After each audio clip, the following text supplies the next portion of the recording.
Hello and welcome to another episode of The Captain's Table. My name is Paul Berserker01, Batman Shelley, your humble host and space bartender at the AstroPub, your space bar at the universe. I'm going to be your facilitator tonight on The Captain's Table. It's been a while. It's been several weeks between I was part of the it was the PvP event for raising money for charity, where we raised $18,000 for charity, for children's charity. So it was big. And then the second was the Bar Citizen, International Bar Citizen. So I went out to Bar Citizen and met a couple of CIG devs and a lot of people who I have seen on screen, but not on in reality. They're all there and we were talking, hanging out, stuff like that. So, thank you, Steve. I'll get that. It's been a while, so I'm going to be knocking out some of the rust off here. Make sure you dust around the legs of the captain's table as well. Yeah. Gotta make sure it's all clean a little bit. So you might see a little bit of pardon the dust as I fix some things up.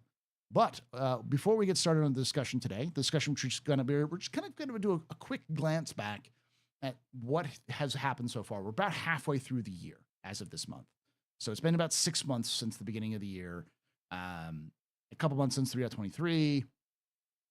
So I think it's a good time to just kind of, especially in this lull time between now and 3.24's release, to kind of sit there and go, okay, let's reflect on everything that's happened this year, and is the game moving forward?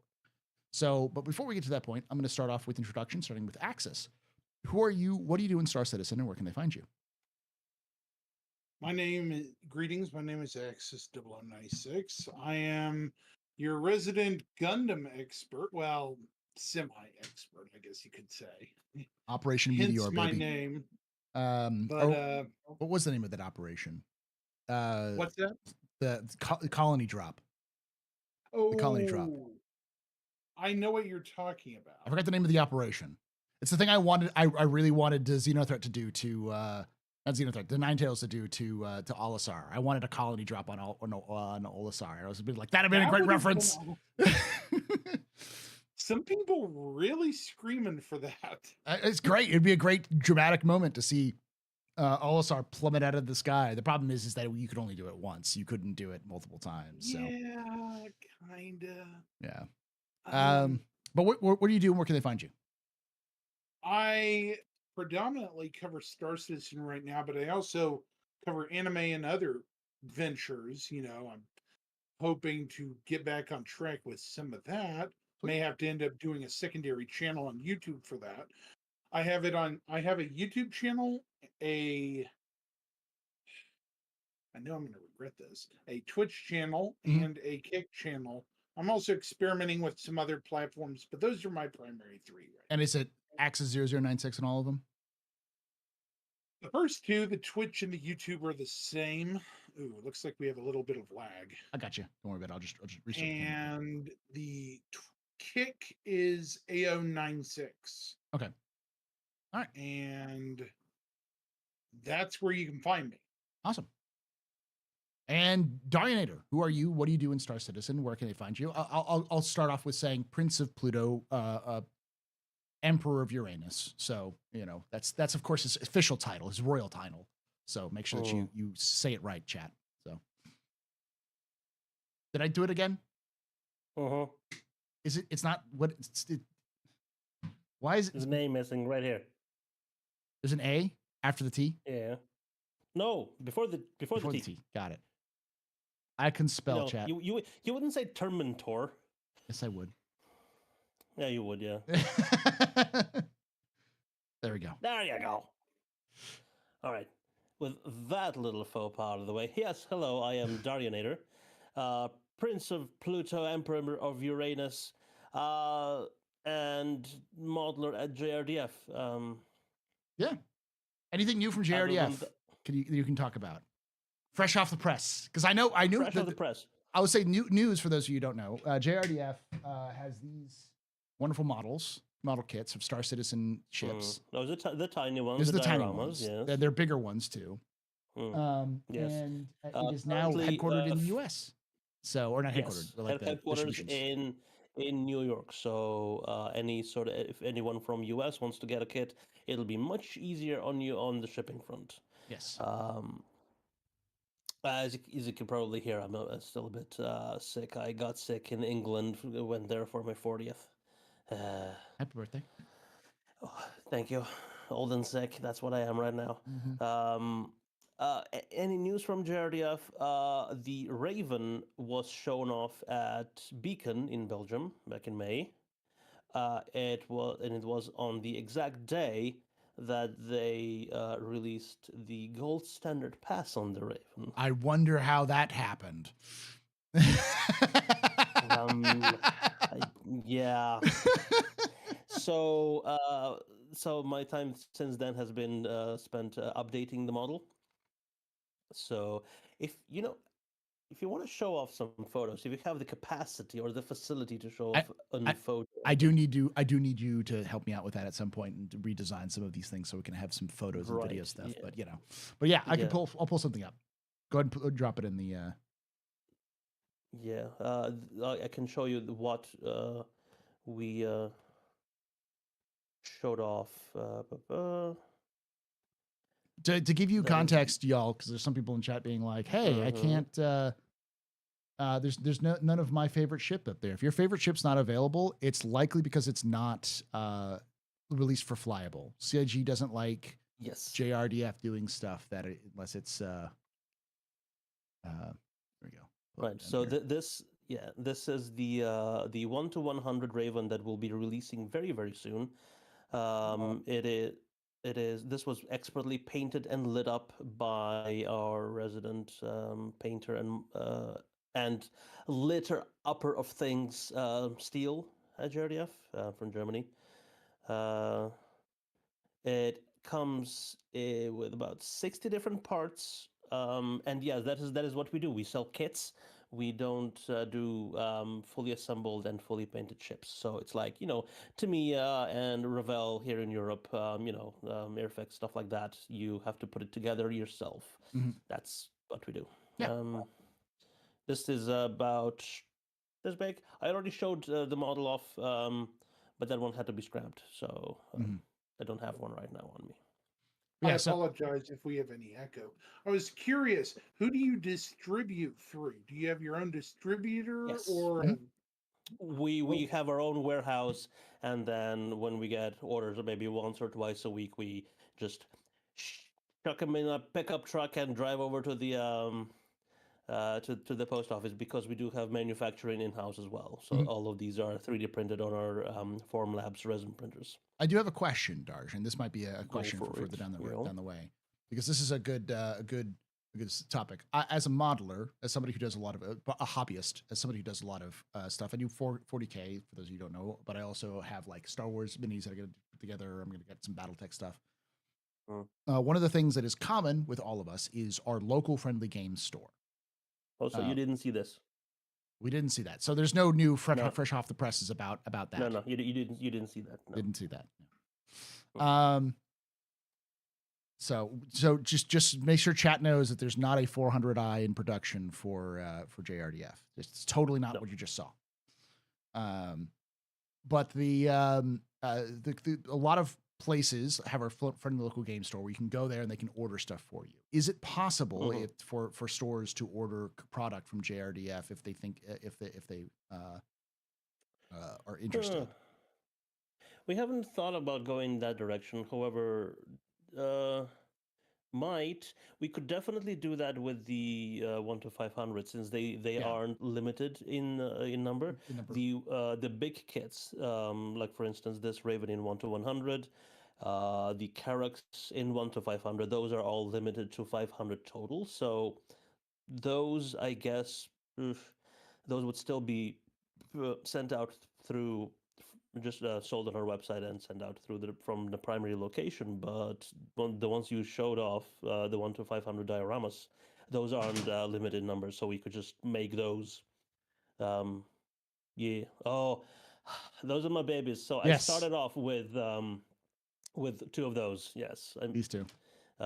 Yeah. When I took over from JR of JRDF. Yes. Hold on one second. Mm. And that Avenger is my favorite one that I Very made so dusty. far I because need to it's like repaint it with my new yeah. style, but Yeah, this and is we the one need to to 500. we need to help you with the painting setup for your streams, so you can show off everything, and sorry, and it's not just getting in your way from technical difficulties. And he didn't hear anything because he took his ears out. But yeah, Axis, What you are, were gonna. Sorry. I was going to ask, what are your current next ones on the line, if you can talk about Well, the Raven is done now.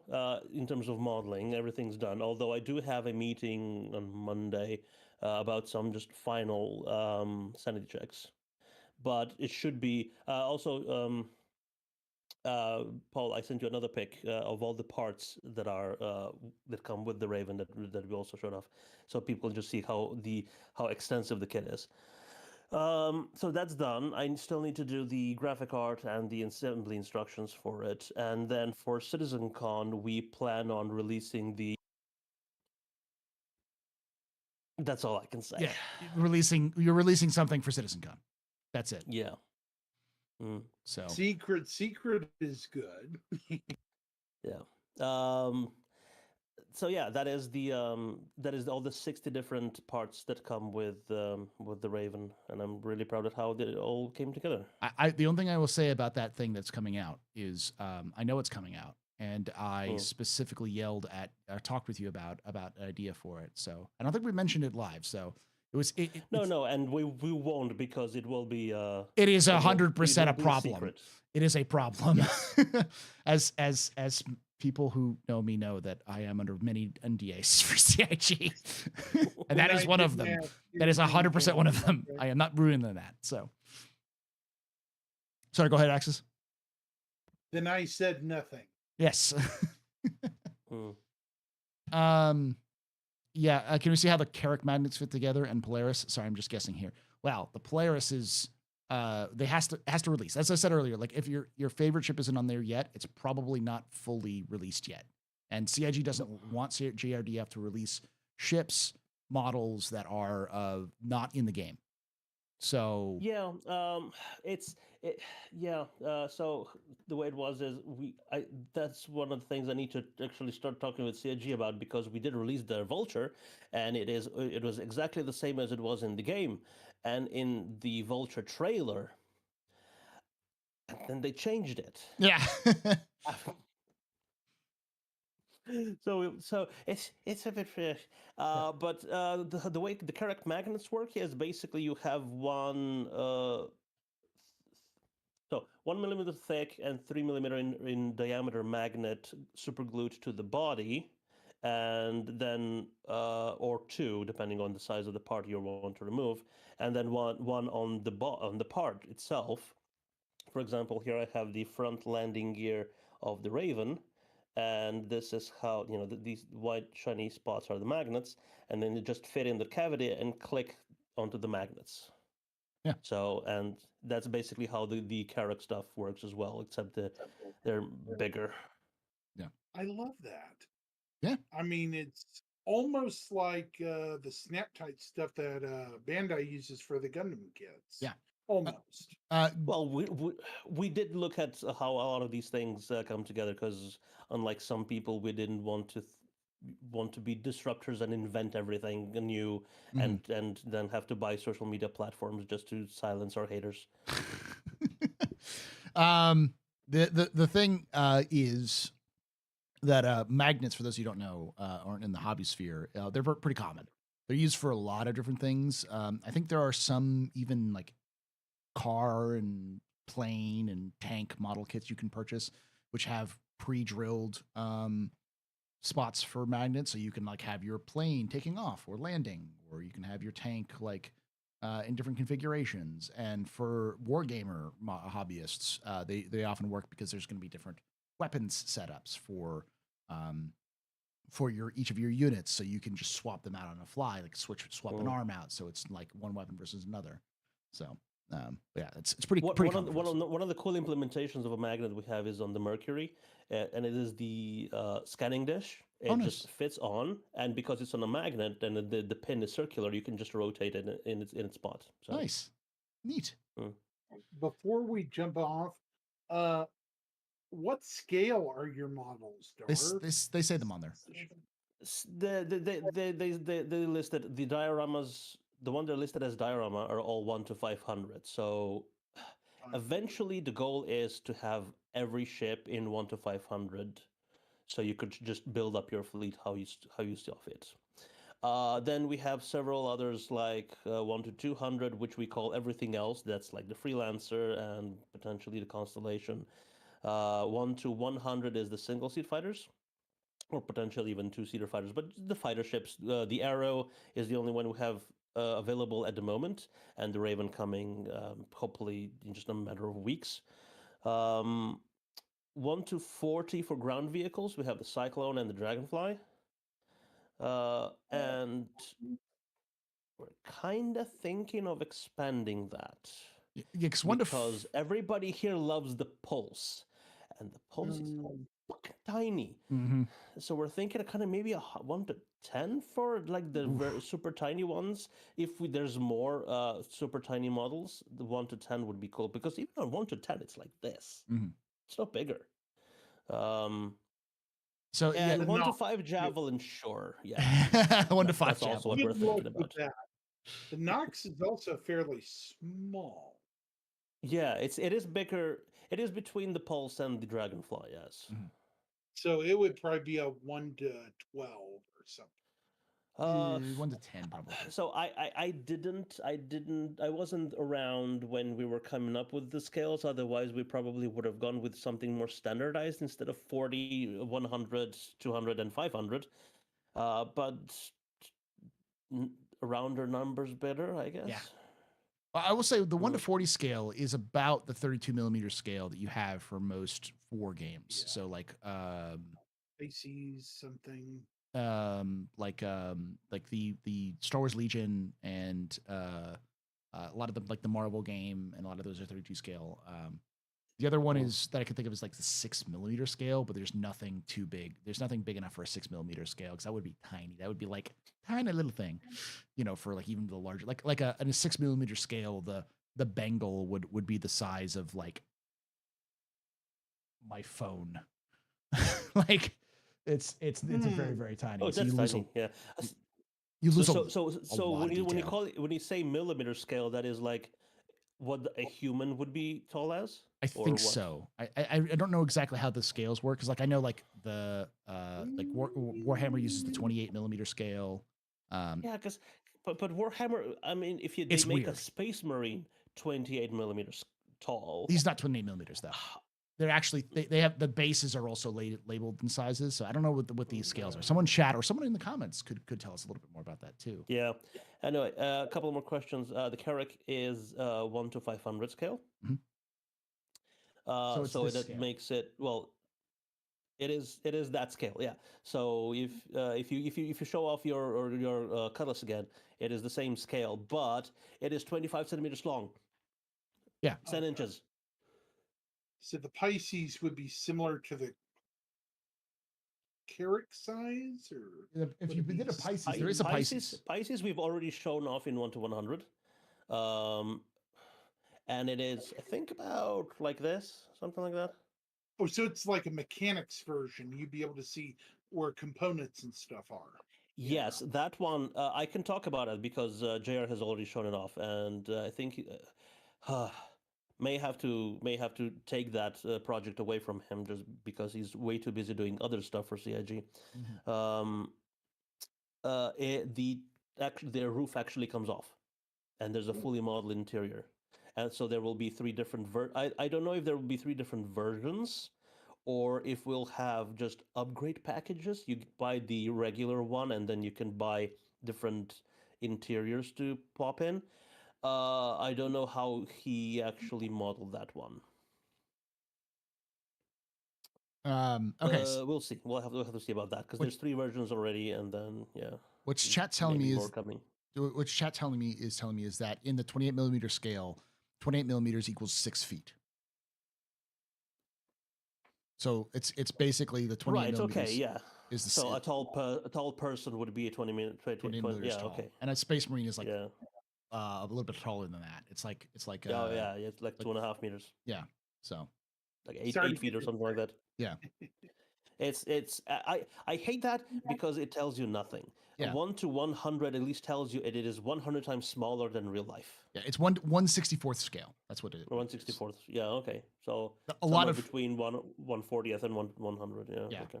And I think most games are 1/40th scale. So like that's generally what they are. Because that's been my experience is that like trying to do like Marvel stuff that I have. I was looking up for getting like to like make dioramas or like terrain for the game, right? So and it was like 1/40. 1 to 40. Nothing makes like there's no one that makes 1 to 40 Raven. Just the Raven would be. Hold on, let me do the maths here.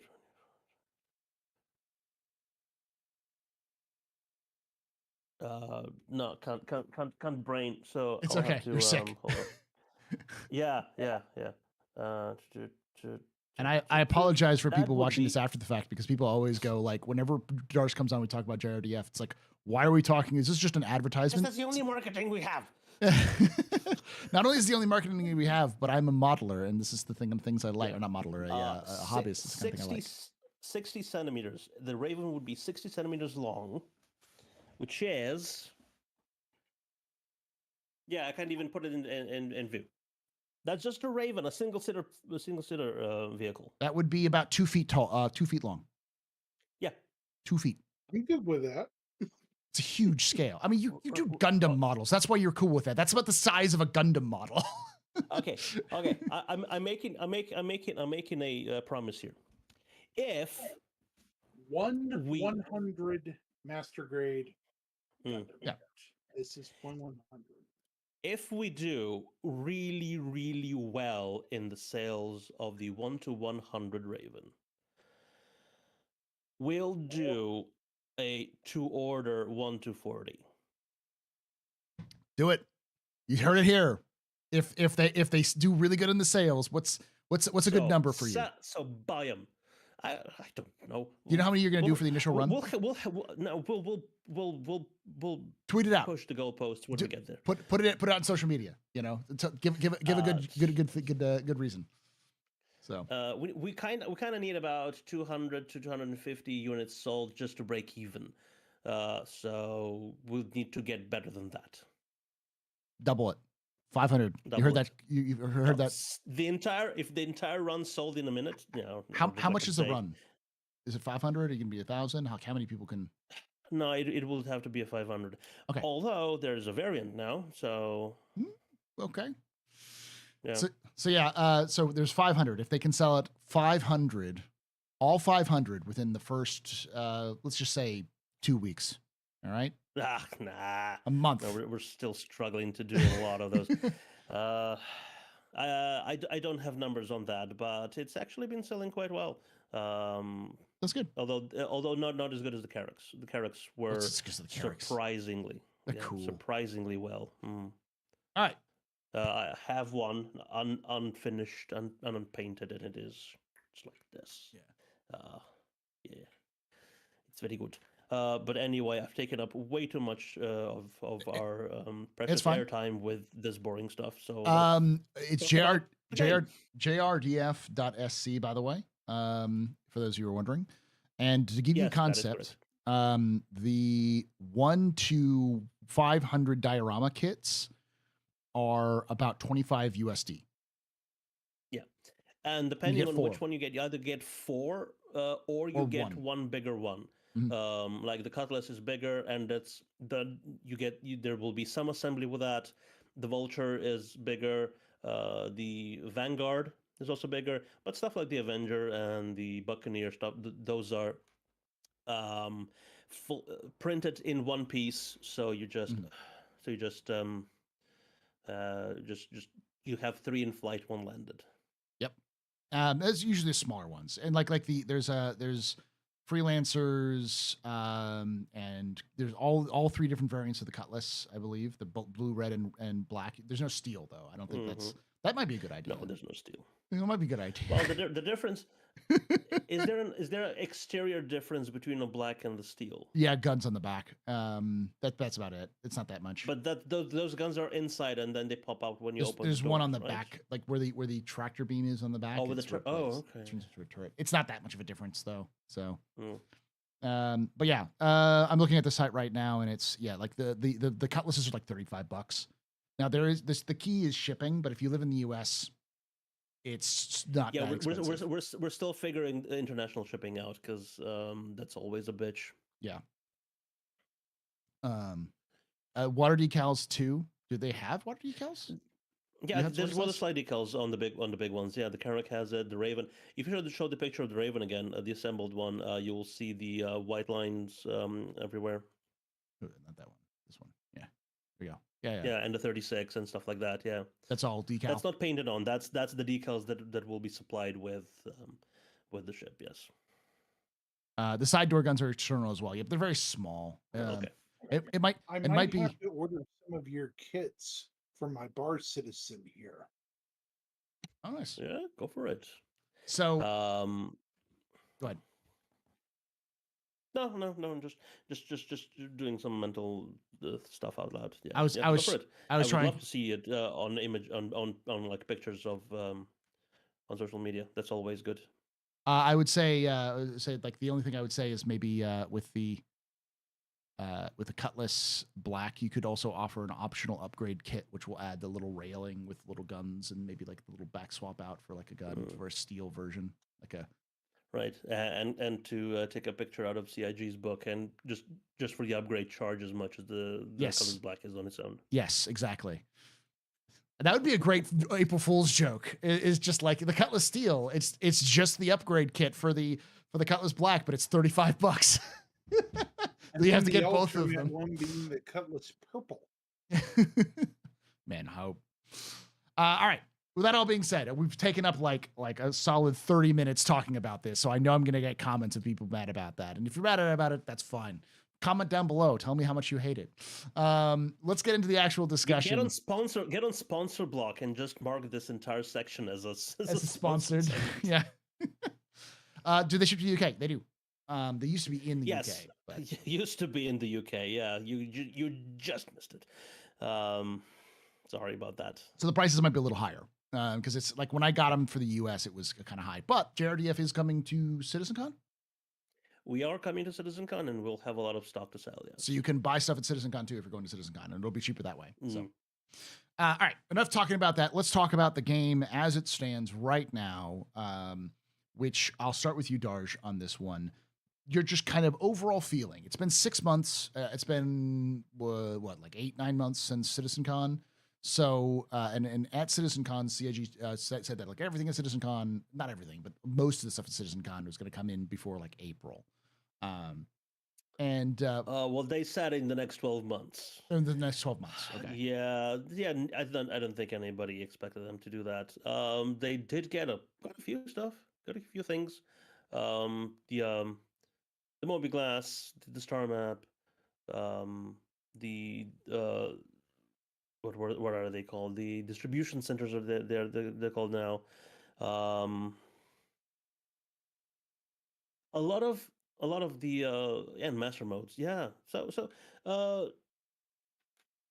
I haven't actually been playing that much of 323. I'll have to say because I was in England, and then before that rush job to do the Raven. So I'll have to refer to you, lovely folks, to tell me more about what of the things that CIG actually promised for 323 have actually made it, and are there any big ones that we're still waiting for that haven't actually been made, like actually made any announcement or not announcement, but that actually haven't just been even talked about yet, like other major features. Yeah. I think the only thing I can think of is the cargo stuff, like the cargo elevators and the like that sort of thing. But that's also one of the reasons why I haven't been playing, because I that is, if you know me, if you know my history with on the podcast, the personal hanger is the one of the things that I've been wanting since November 13. You literally got onto the what was the predates ISC, the Wingman's Hangar. Predates ATV. Yeah. On Wingman's Hangar, they showed off a video clip of a couple of friends of mine that I just slapped like a really shitty green screen, and we played poker and put that into the Revel in York, the business hangar, I believe it was. Yeah. It was still called the business hangar before they even got names. That's how long ago it was. But yeah, that's probably also one of the reasons I've been playing, because I just want that sort of groundedness in the game. Because the way it is, you're still just renting stuff, right, everywhere. Mm-hmm. You're just going from Airbnb to Airbnb to motel and motel, because you don't really have any place to actually properly feel like this is your home base. You still have to call in and like bring in all your ships and stuff like that. Overall, though, let's just get the vibes. Do a vibe check, as the kids would like to say. Is the vibes good? Is it moving forward? Is CIG stagnating? Have they really, actually been vibes really good. Vibes really good, and I think a lot of that is to do because it feels like they're listening to the community a lot more, which is wrong. They've always been listening to the community a lot, but we're also they've also been implementing quite a few release level features right now, which is why it feels like when the community has actual comments on them and how they're implemented, they're able to quickly iterate on that and then implement those features, because they are the ones that we've had placeholders in for until now, like the star map and the master modes have been seen a lot of tweaking and responses from Yogi on Spectrum, because that feels like it's the sort of state of the game that they plan on having on release. Maybe not final, but at least on release. So like 1.0 kind of thing. Yeah. Okay. It's still weird to talk about a game in alpha 1.0 sort of. Yeah, an alpha game that they're already talking about beta 1.0. 1.0. Yeah. That's always been my hope, but that's a completely different conversation. Well, we'll probably talk about that a little bit here. Axis. I just realized. No, I shouldn't say it, because I just realized that what I'd really love with a personal hanger is like an attached hab. Yeah, we've talked about that before. I think was it you on here? We talked about that. I don't think it was. Somebody else came on and had the exact same could have thing. Been.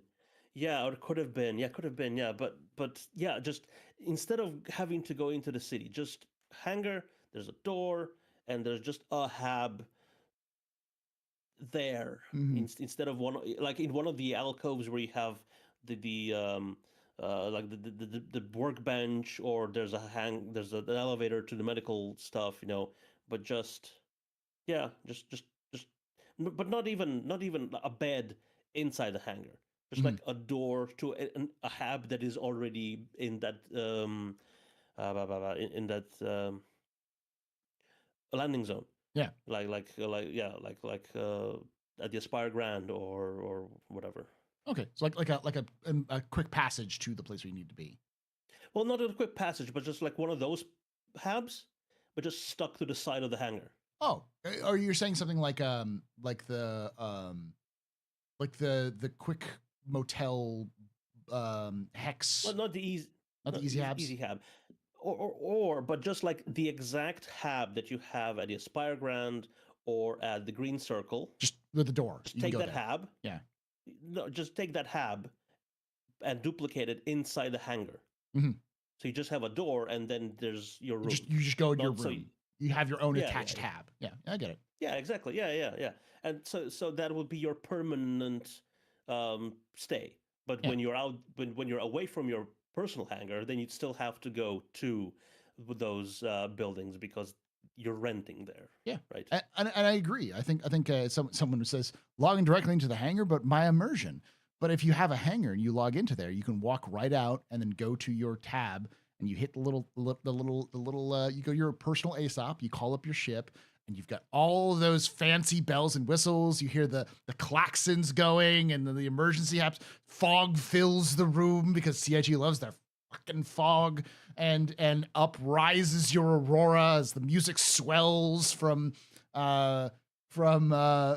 Pedro's epic score, and it's like you're about to go on an adventure. Here you go. You know, that alone is presentation. The aurora, you know, like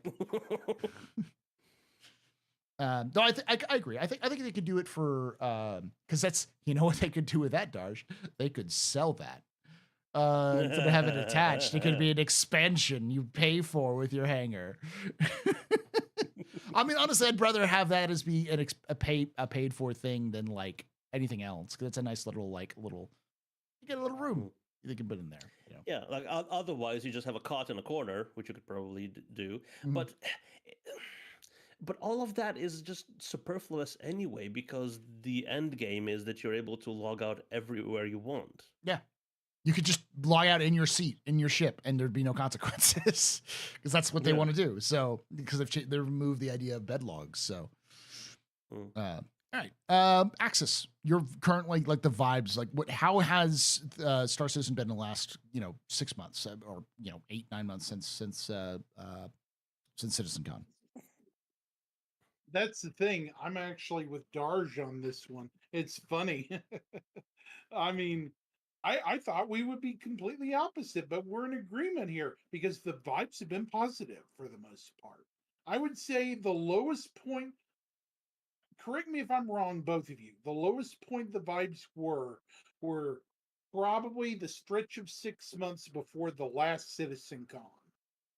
Probably there was some pretty bad negativity, some uncertainty with the game, the future of it, the vision. Yes, the vision. Thank you. There it is. That's it. That's exactly right. Yeah, I mean, but then CitizenCon just shut up a lot of people. Yeah, it literally like a sledgehammer through a glass window, just shattered expectations. Yeah. I think a lot of the vibe stuff is also actual player testing of server meshing. Which how did that go yesterday? It went well. Went very good. The day before was an awful experience. It was so bad that CIG was just like, yeah, we didn't get any data, so they completely redid it. But it was good. It's, as someone in chat pointed out, which I think is really cool, is weird to play 3. It was weird to play 3.22 because it's based on the last patch. Not just it's weird to play. How many people did we get up to yesterday? 200. There were 200 per server. And the neat thing is because of the old MobiGlass setup, you could see how many people were in chat. So as you moved to the different servers, you could pull it up and see the change of the population. Because like everyone was in one server at the points. Like all of the planets seemed to be in like one server. So everyone would pile into the server, and then as people distributed, you saw like all of these people spread out. And so initially, like it would struggle with the server FPS would struggle. It would, but the lowest I saw it go down to was like 16, and it would go down to 16, and then it would pop right back to 30. And it was staying between like 20 and 30 for most of the time. It was a little variable. And that probably the most distracting part of the whole thing was that legitimately the AI was derpy, but hyper aggressive. So it was like, oh, it's like the old AI, but instead of them being like taking 5 seconds to figure out where you are, you fire once and they all converged on you. And it's not necessarily they converge on you. They'll still like stand there and stare at nothing. But the second you peeked an inch around the corner, it was like you were under a firing squad. Every single AI was shooting you. Oh, I hate that. I hate AI in games that immediately knows exactly where you are. Yeah. And that's the thing, it's before they added a bunch of the stuff for from Squadron that makes them a little stupider, so they're not as deadly. Well, not stupider, but in terms of perception, it limits them to like real world expectations. Realish, yeah. And it was funny because I got killed because I took out a bunch of Ninetales at oh gosh, what was it? Ghost Hollow. I went down there because I figured I'd be able to find them without getting shot at by my ship. And I killed a couple of them, and then I peeked around the corner, tried to get aggressive with a couple more that were around the corner in some bushes, and they took me down. And I was like, oh, it was an interesting test. And so I did the whole backspace express. But as I hit the backspace, because I was bleeding out, suddenly they all realized I was there. And it was like, I realized at that point I was surrounded. There were 6 AI that were shooting my corpse. And it was just constant cacophony. It was like, there he is, and then it was just it was just gunfire the entire time. And in the black screen, it was just them screaming and shooting. He's already dead. It was, as chat said, it was like they see his finger twitch. He's still alive. Like it was insane how much firepower they're putting me into it. Oh yeah, and of course they still have unlimited ammo, right? Yes, they had unlimited ammo, so it was just kept firing. It was kind of funny to see that. It was just like, damn, okay. So yeah, it's one of those things where you hear people say, you know, oh, maybe it's not the server is the problem. Maybe it's CIG's AI problem. No, it was the server FPS. Server performance is the reason why it was so garbage. It made me want to see them do this test on 3.23 because it feels like a lot of the problems was 3.22. Not servers, or servers were covering problems with 3.22, which were fixed with 3.23. So yeah, right. In short, good vibes, but as always, ignore what CR says in terms of dates. Okay, you think a lot of it. I was going to say that the other one. I'll start with you, this Axis. Do you think we're going to get a lot of the stuff that Chris talked about? We're still going to get it because like I don't know exactly the list. But do you think we're going to get a lot of the stuff we saw at CitizenCon? Do you think we're still going to get most of that there? Sort of things like server meshing, base building, stuff like that. Stuff they said that's not coming out. So base building, I would say, is definitely out the door for this year. Yeah, we know it's in the works. Yeah, I don't think they said they were going to planning on doing that. They said like that doesn't count. No, it was no. They specifically said base building no, just because they're starting R&D this year. Yeah, it was R&D. This is what do they call R&D year? This is not laying the foundation year for base building. There, we might see a concept or two at CitizenCon for base building vehicles, or they may be ready to go. Remember the base building segment? We saw 2 vehicles related to base building we know nothing about. That little skiff thing that's really, really small. And then the Anvil Atlas platform thing that has a tender behind it. That is medium, I believe, guys. It just makes me want to play Command and Conquer. Yeah, it does, doesn't it? Because then the Pioneer is the big home base thing. There's the Galaxy in between as well. Yeah, that's what I meant. The Galaxy's the large. This covers medium, and it can build medium stuff. But what is medium? And did you notice, though, in the Grey Cat-looking vehicle and the medium, it looked like there were components of buildings next to them. Like they'd already roughly sketched out what it can make. Kind of like containers and things with shutter doors. I don't want Paul to dig up videos, but rewatch that segment and slow it down. There's a lot more than just those vehicles in it. Yeah, but it is white box, so it is just rough geometry. It's still R&D. There's a great site that someone linked to me, and I'll put it in chat, and I'll put it in our Discord as well, so you can see it, which has a list of all of the things which are in game, all the stuff that was promised, and all the stuff that's in game. And it looks like out of the major, the biggest features, the 1, 2, 3, 4, 5, 6 out of the 6 major features, 2 are in, and another one is going to be in with 3.24, And That's then pretty good. engineering. The only thing I disagree with is that they said base building, and I think they specifically said that base building was not coming in the next 12 months. So I think that would need to be put in. It also says 24 out of 56 of the listed features have been released.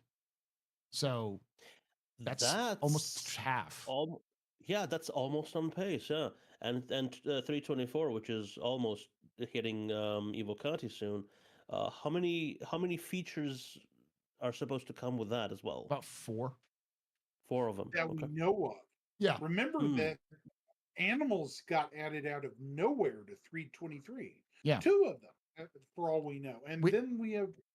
And that could be the reason why they changed the top. We'll talk about that here next. But like they did change the title of 3.23.2 to 3.24.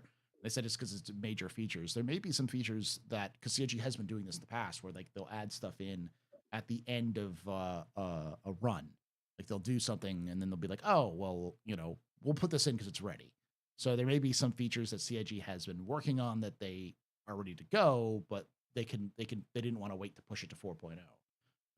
So who knows? We could see some small things added like that as well. Yeah. Dar's just posting some of that. It looks like we've got it looks like almost like a mule behind it. That is a mule, and there's like a hover thingy, but what's next to it just looks like a bunch of crates. Yeah, I think it's just for scale. And next to the anvil platform is also just crates with the either 24 or 32 SU ones being the big ones. Yeah. So I don't think that's like buildings. It's just materials for building or just fluff to like fill out some of the visuals. Yeah, this is scale. Right. It could be a scale representative, like you're saying, Darj. Although they could also be storage for materials for these to use. Yeah. Yeah, exactly. I'm looking through some of these things. Sounds to me like they have a rough white box idea of what they want to do, but it's still on paper. Yeah. Which is white. Yay. Yay. Exactly. All right. So let's talk about 3.24, because that's been the big one. For those of you who don't know, CIG changed the patch, which was originally 3.23.2 to 3.24. And I'll start off with the very basic. You can both answer this on your own, and then we'll kind of go individually. Do you think this is CIG indicating that it's going to take them longer to do 3.24 and thus pushing 4.0 further away from their original idea of like summer of this year? And for those of you who don't know, summer is pretty nebulous for Star Citizen. It can also mean September for CIG. So because they've done that in the past. So, but what do you think? Do you think this is just CIG tipping their hat? They're saying like, hey, we need more time. We're going to delay this, so don't expect 4.0 until like later. Or what do you think? Yes or no? Who first? Well, both of you just initially, and I'll start with Axis on. No. It's just from the very beginning when they switched to this quarterly cycle of releases for a patch, I was against it, because you'll never. It puts way too much stress on developers to actually lock down features, so they either have to rush through stuff they lock down, and then figure it out that it's going to take a bit more to completely polish, so it's in release state, or they have to gut the patch, and then we get what was it, 320? That was basically nothing. Yeah. So just have a meeting, realize, decide which features you want in a particular patch, lock it down, lock the branch down, and releases when it's out. So I think they're slowly realizing that that's exactly what's going to have to happen again, after they already realized that a couple of years ago. So this is why there's a difference though. A couple of years ago, they were trying to do a lot of stuff at once, and it was failing because they were trying to build whole things at once when they realized they needed to break it up into smaller chunks. And so they've done a lot of different reorganization. They have a much bigger studio now. So doing something where, and for those who don't know, typically that's how most game studios go. In my experience, most game studios will just have a bunch of ideas, and they'll say, this is what we want to get done in this time period. And then they go, is this reasonable? And they say yes, and they'll lock it down, and then they'll release it when they release it. They almost never do a kind of fanfare ahead of time telling you, oh, this is what it's planning, this is what it isn't planning. They just kind of do it. Like no one expected Starfield to have a May release when it did, because it did. But they just told us like a month before, hey, we're doing an update. Like that's all they did. That's how most people do it. Now, I would disagree. I understand your perspective, Darj. I disagree though because of how Star Citizen works, because they're so transparent with the community. The problem if they just go, it'll release when it releases, what you end up with is a bunch of things that they want to do that they're not able to hit, and they have to push it, and they have to talk about it openly, and then people get mad because they see everything that CIG says is a promise. And then they get super upset about that. And then that becomes the conversation rather than this cool new feature that was released. It's, yeah, but X feature didn't make it. You know? Yeah. And I've said that too. Like I got in a conversation with CIG because I said that like that 3.23 has really been gutted. Like there's a lot of stuff in 3.23 that a lot of people were looking for that was pushed to 3.23.2. And now 3.24. Yeah, and a lot of people were a lot of people CIG were be pushback on that, being like that's disrespectful to the people who are working, and you know it's not really you're kind of writing off a patch before you even tried it. And to a degree, I agree with that, but it's also like y'all put it out there and said it was in this, and then you moved it, and you can't get mad at me for me pointing out the realities of what actually happened. But yeah, that's you know, and we agree there. Yes. Yeah. So just don't. I'm not saying that they should continuously just postpone the release of a patch. Just decide what's in it. Don't overpromise again, and then focus on what you said you were going to release. And if it takes a month longer, 2 months longer, don't worry about the quarter. Just say this is the next patch, and if it comes out, it comes out, kind of thing. Yeah. Yeah. Exactly. Yeah. But no. Okay. I don't think it's going to postpone 4.0 any longer than it would have been anyway. Okay. It's just they split out 3.23 patch into 2 patches. So they have time to work on the big stuff that didn't make it. Yeah. Okay. Axis, what do you think? Do you think this is a sign the CIG is going to be delaying 4.0? You just to a degree. To a degree. I mean, the fact we don't know if they're already working on 4.0 right now. They could be, because there's very likelihood that they're working on some of the stuff in the background. You get what I'm saying, Paul? Yeah. I mean, I think that's actually what's happening, because they're on 2 different branches. So you have some developers working on 3.24 branch and some developers working on 4.0 branch, which have nothing to do with each other. So they're not everyone's working on just this patch that's coming. Yeah, I think there will be some more stuff added to 3.24 that we're not aware of. Remember, we have a roadmap roundup. Next week. Wednesday, I believe. Yeah. Maybe we should get some insights for that.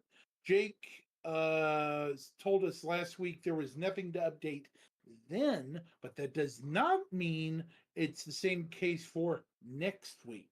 Yeah, because maybe the whatever was to be announced wasn't ready to be put on the roadmap. Yeah, so.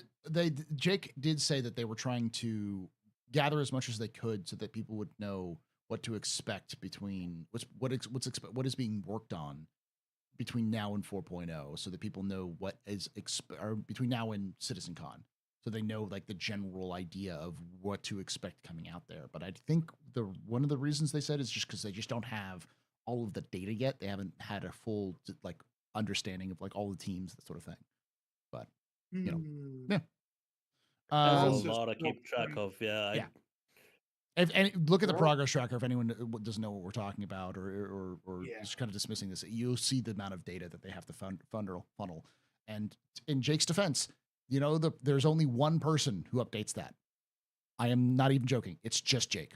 Jake is the only one responsible for that, and that's not Jake's only job. Jake has many other jobs that they have to do, being a community manager. So it's not a priority for CIG. It's just one person. So yeah, that's the reason why it's difficult, is because apparently they're really working on 1.0, the roadmap for 1.0, and they're looking at strategies, what they want to do in the future. And so people in chat have talked about like hey, they were doing a server meshing test yesterday, and that they're planning on doing a server testing. It sounds like they're planning on doing a server testing meshing test next week. Because right, but that's just hardware, isn't it? Because it's just hardware they're running on configurations. an old patch. They have a stable client. They have stable servers in terms of software. So now they're just trying to figure out what hardware.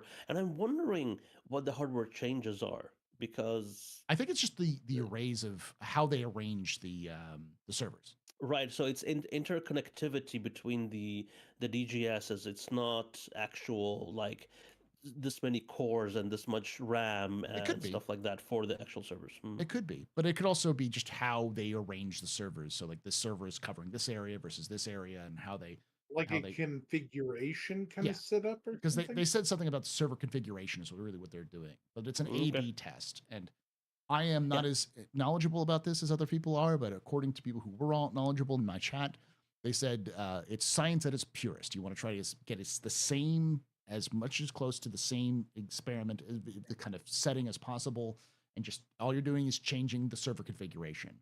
And so if you change the server configuration, that is why it's on 322. Yeah, because they have all of they already know the bugs, they already know the problems. They're just trying to figure out what's the most efficient and best configuration for the game. So they can calibrate it to work. Yeah.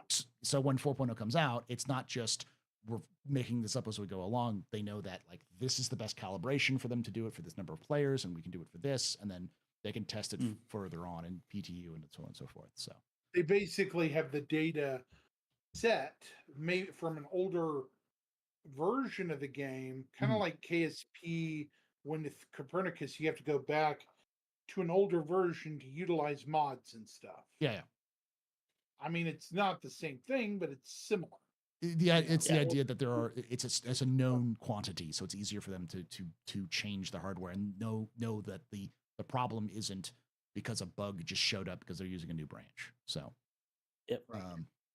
So my suspicion is that other than some maybe hot fixes, that is the same client, like the same build that he used in the original test back in March. The one that went up to 400 per server. Yeah, was it 400? I thought it was 800.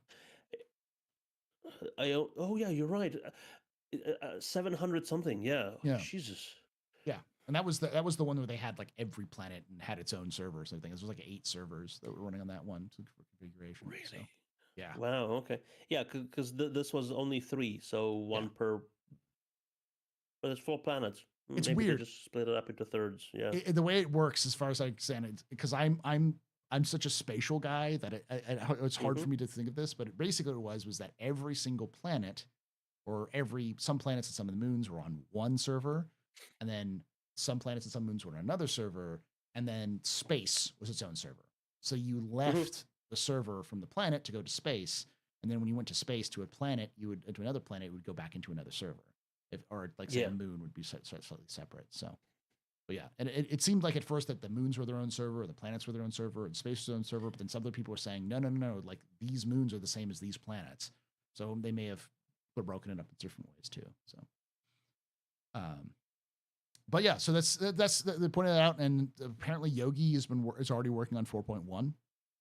So 4.0 is already being like laid down. So they're definitely working on 4.0, and the monthly reports have been putting that as well, that they've been working on 4.0 for some time now.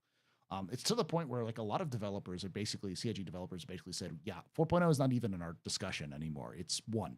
We're talking about 1.0. We're talking about how are we going to deal with 1.0? What's the goal for 1.0? What's the distance? That kind of thing. It's starting to sound like we're moving out of it really quick. Yeah, moving fast. I mean really that's what happens when you're feature complete on half of the game you're making. Yeah. And do you still notice moving from one shard to the next? Not shard, but servers? Yes, you do. But it's only when you leave a planet is when you notice. Because when you go into a planet, you don't notice. Because I would imagine it still drops you out of quantum, right? Yeah. If it's on the same build. But if you're leaving, it's only if you're leaving. If you're arriving at a planet, you don't notice because of the whole the process of you getting knocked out of quantum. They basically take you out of quantum as you arrive. So it's like, you don't notice because you're already being dropped out of quantum. It's the whole leaving the area is the problem, because you're starting the quantum and then you crosses the boundary, and then you drop. So, Mm. you know, all right. I think it's a good kind of good discussion so far. We'll stop off with this, and then we'll kind of move on to a little more detailed discussion. But generally speaking, I'll start with you, Axis. Are you hopeful? Are you hopeful? Just sort of average, or are you kind of like looking like not disappointed? I would say pessimistic about the future for the rest of this year. Honestly, with all the crazy stuff we keep seeing being snuck into patches, like fauna that came seemingly out of nowhere. It wasn't even announced on the website. It was announced on their Twitter page or X page or whatever you want to call it. It was just poof out of nowhere. 2 species besides humans in Stanton. And I mean, I know I'm harping on that a lot, but that's a lot. That's our first targets or enemy units other than ourselves.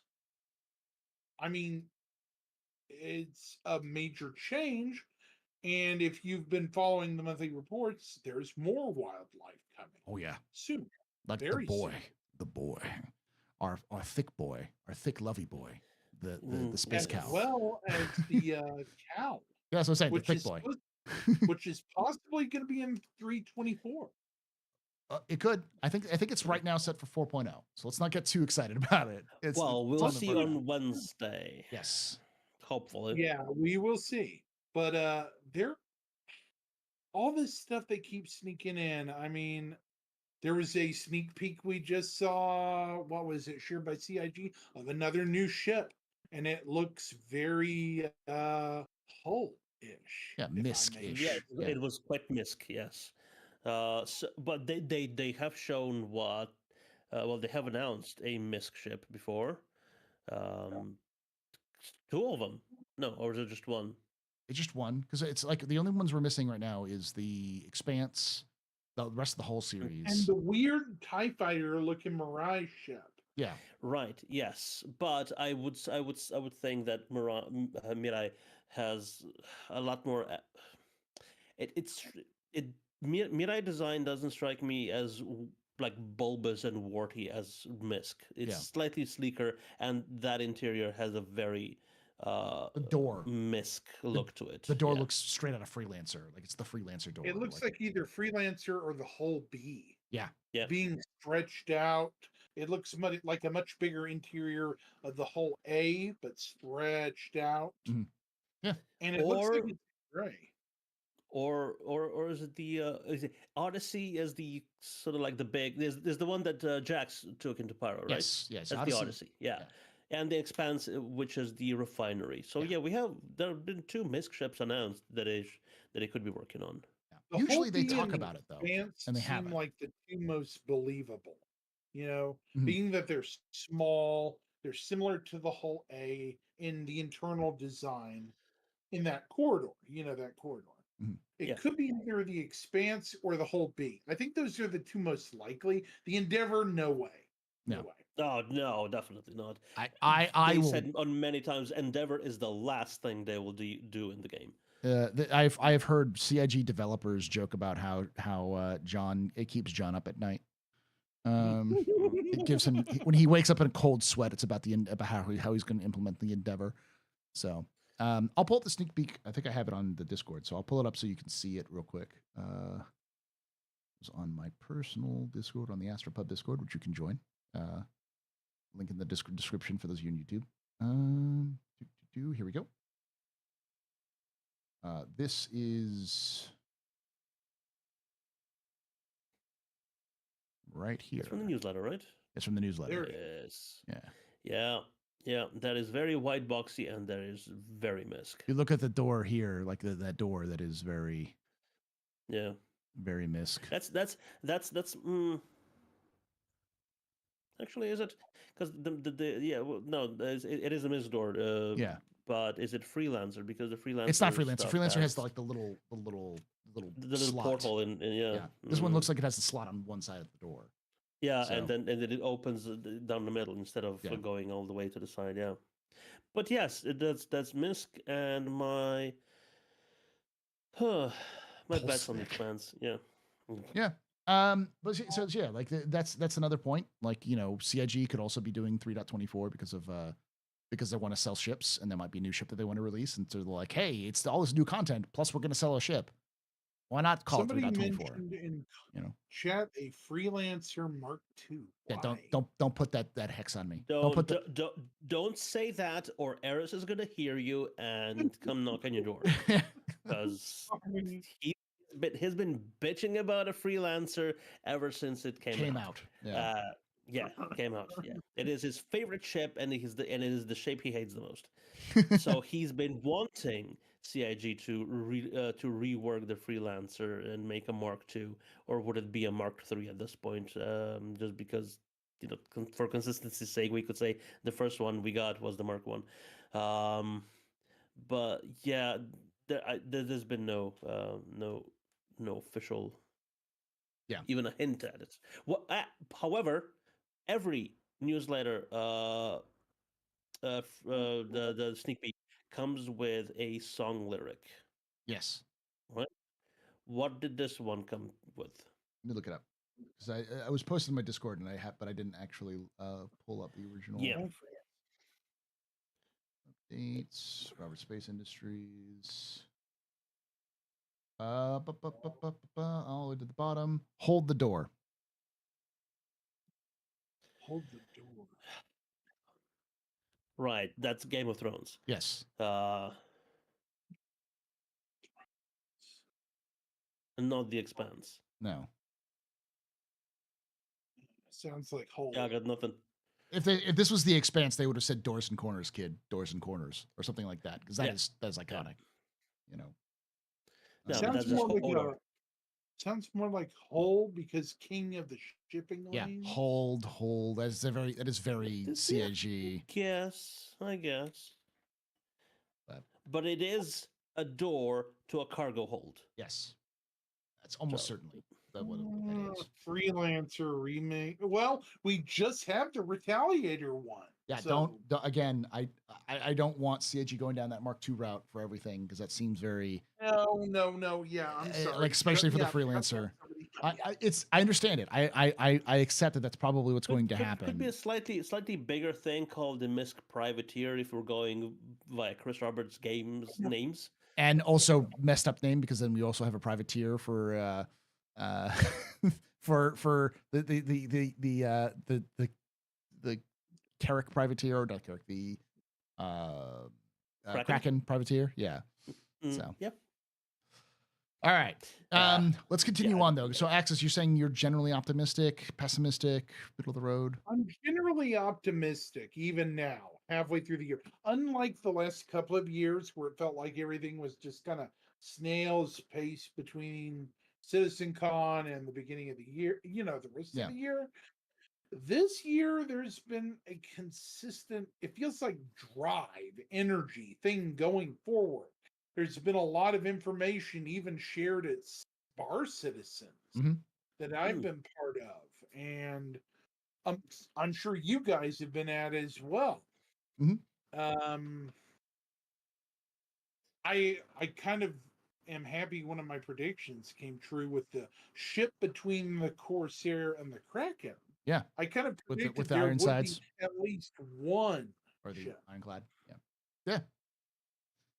But, I saw an Ironclad in England. Just gonna throw that in.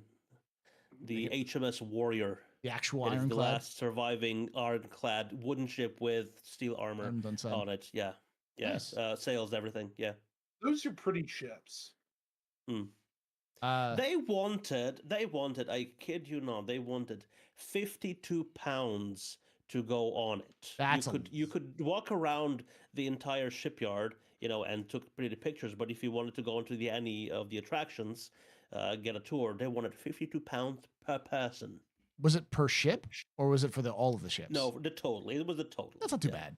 If you're doing all of the ships on the harbor, that's not bad. But that's a little. There's 3. That's not much. I've been to. There's a pier in San Francisco that did similar, where they have a bunch of old ships, but they have 8, 9, 10 ships on there. So you can go there, like you see like an old ferry boat, an old lumber ship, an old collier, that kind of thing. So, but to answer your question, Paul, one of the things I'm hopeful for this year is more than just Pyro mentioned at sitcom.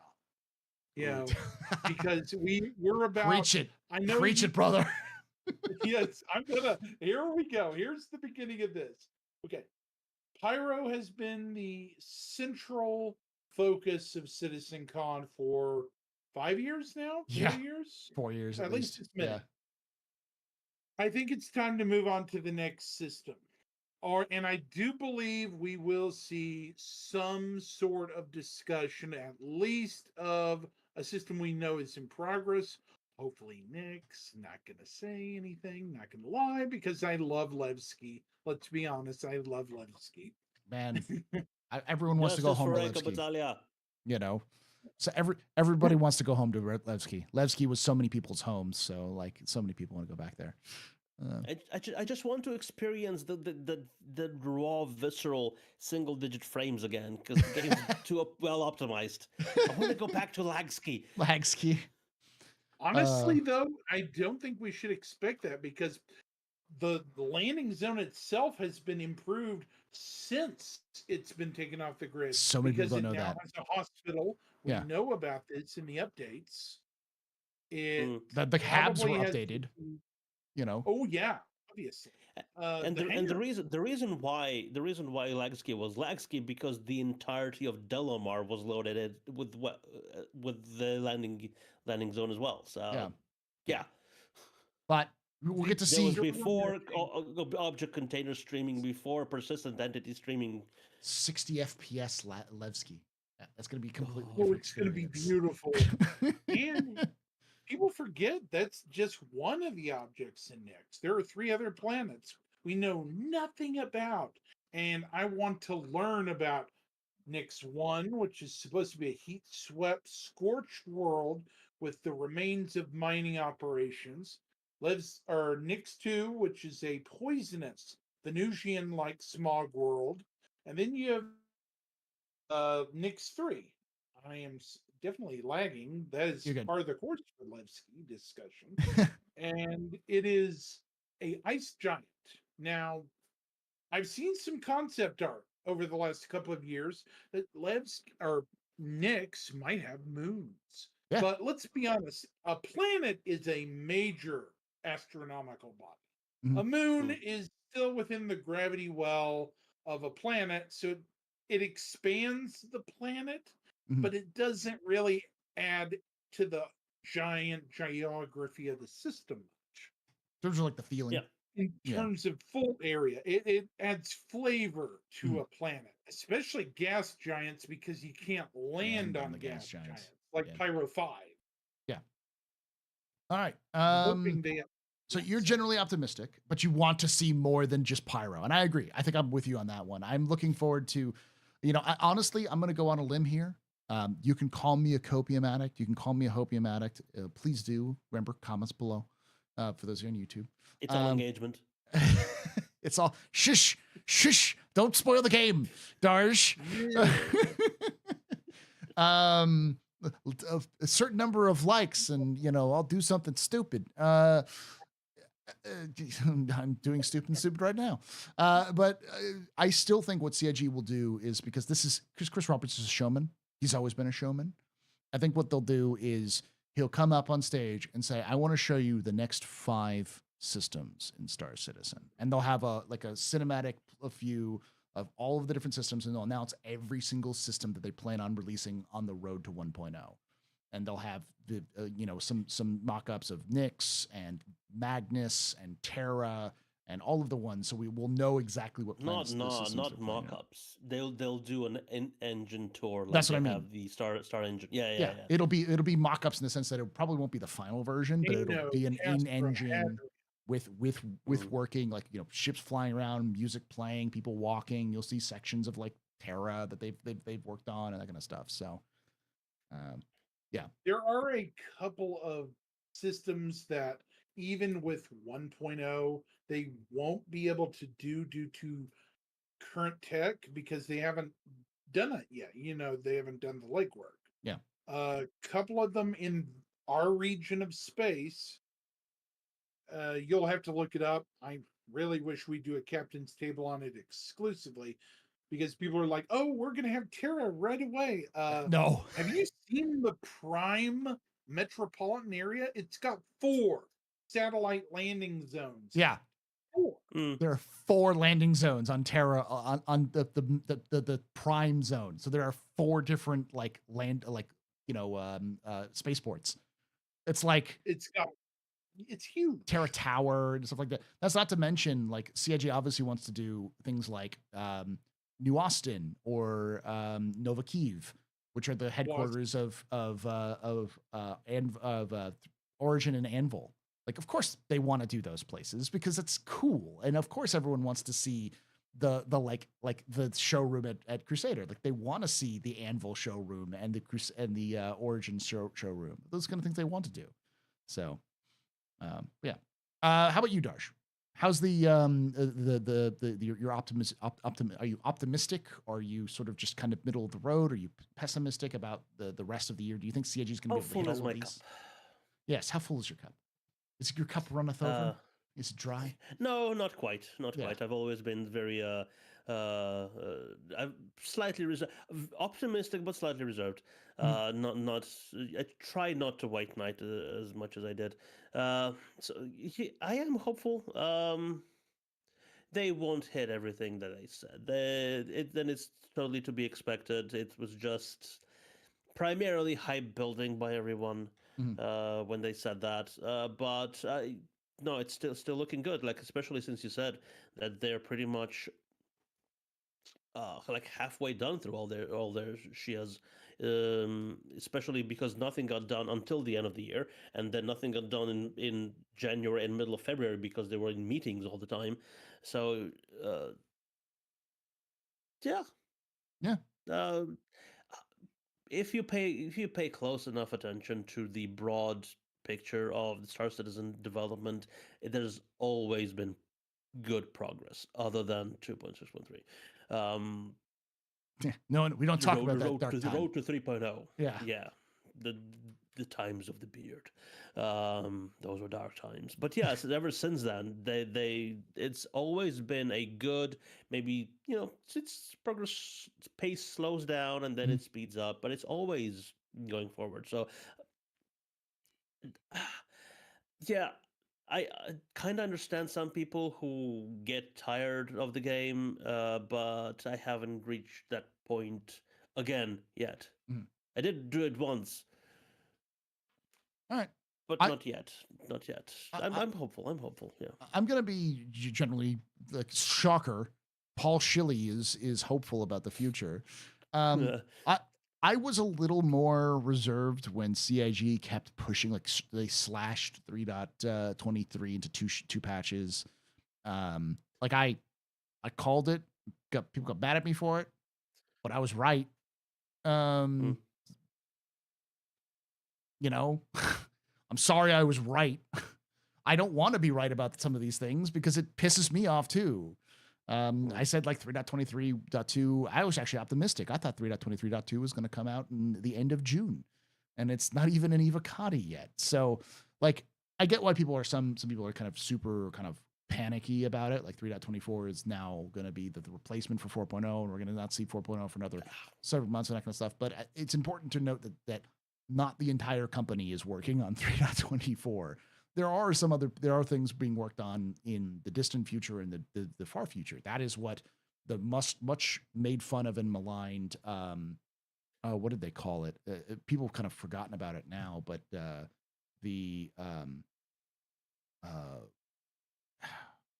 it was like modular development. It was basically where they have, agile. Not agile, but it's where they had. Oh, right. They had, instead of every team working on 6 months working on one thing, everyone on the team working 6 months and burning out. They didn't extend it to 9 months and then staggered development. Staggered development. Thank you. Yeah. So they had have the company work in 6 months like this, and then 6 months, and then 6 months, 6 months, 6 months. Yeah. Instead they're all kind of overlapping so that you have upstream teams working and then downstream teams taking over, and then upstream teams can be working on distant future stuff. And that's staggered development. And when everyone was making fun of it, it's like that's what it's going to do. And it has sped up the development. It just took longer because CIG's awful at date estimates. So they thought it was going to take a year. It took them 2 to get the years. It's like Vulkan, it's going to unlock multi-threading. Yeah. But there's a lot of things that are going on, and I do think that's starting to show now. A lot of the basic building blocks are in. Like server meshing is the last one, and we've had 2 major server meshing tests over the last 3 months, and I can almost guarantee you that we will have different configuration tests with those server meshing, if not daily, then weekly, between now and the end of July. Because CIG wants to get as much data as possible so they know where the edge cases are, so that when they actually start plugging it into the builds properly, they can see more of the details there. But I'm optimistic. I do think that 4.0 is going to come out before CitizenCon, because I think CIG is tired of talking about Pyro. They are fundamentally tired about talking about Pyro. They want to move on. Most of them have not even thought about Pyro probably in 6 months because they're busy on other things. And but even with the naysayers, it's like we have seen Pyro several times now already. We have been there. Mm-hmm. We have traveled there. Mm-hmm. Not just selected an option in the menu. Yeah, well, we saw a you and I did, because we were in Evocati, but not everyone else did. But we do know that people did. Yes. Not much to see, honestly, but it's very janky. But yes, it works. They got the basis. The bit I love the most. I know we can talk about it, right? Can we talk about it? We can talk about it. Yeah, we can talk about anything in Evocati. Yeah. It was gray. It was gray. It was no untextured wobbly bits. Yeah, that's what it was. The bit I love about it the most is that it dropped you off in the same coordinates in Pyro that you left in Stanton instead of where the exit of the supposed to be. Yeah, it was hilarious. So like if if you're at these coordinates and the Pyro exit is over on these coordinates, you would instead be on the other side of the system where that which would be in Stanton. So it was completely jank. Yeah, but they managed to unload Stanton and load in Pyro without anybody noticing. Yeah, which is pretty good, Which is the thing that was meant to do, and it did. Right. Yeah, and now I will say, I am optimistic, but the other thing I will say is I do not think that all of what CIG has listed at 4.0 will make it to 4.0. I don't think it'll be lack of trying. I think CIG will do their best, but I think when it comes down to it, just the full volume of what they're bringing in 4.0 is nuts as it already stands, and it's likely going to grow. Because right now in 4.0, it's all of Pyro, the jump points, server meshing, engineering, and all of the engineering things. Now, of course, not every single thing is going to get engineering. We're going to get fires. Fire propagation is in 4.0. It's just insane. If you look at that list, it just keeps going on and on and on. Now, a lot of it is the CIG trick, which is we took 7 different things which are reliant on each other and broke them up into their own individual release features, because technically teams are working on separate of those features. They're working together, but they're all individual features. You could theoretically take a few of those out and still release them, but in reality, they're all just one block. So it's really more like 5 or 6 things that they're releasing, but they're expanding them out a little bit more. But even then, I think that some of that stuff's going to get cut just because of they need to get it out before CitizenCon. They're going to have a hard cutoff date of releasing it because they don't want people to talk about how it's not released in that time.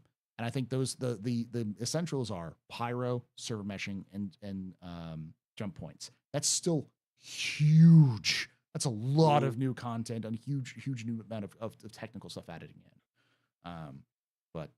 Which is completely deserves the changing up of naming 4.0. To 4.0 because and I think just like planets gave us 3.0, And I think CIG, if they do say remove engineering from that list and it ends up in its own patch, that's completely reasonable. Call it 4.1 because that's completely different in how we're going to manage our ships and heat and power, all those sorts of things. But I think that a lot of that, like 4.0 and like 4.1, will probably be like post CitizenCon sort of release. So, when do you expect? Would you expect Pyro? I think we were all saying this year. I think are we all in agreement that we're thinking it's going to be this year? I'm going to say it's before CitizenCon. Did anyone think it's going to be after CitizenCon? I think they're going to have a Hail Mary patch where they push as many people onto the test servers, Evacardi, as possible to get it out before CitizenCon. They're going to do a Hail Mary this. Yeah, I'm just saying. They want it out the door. Yeah, yeah. They don't want to start. They don't want to keep talking about it. Sorry, not trying to get No, you're right. You're right. Yeah.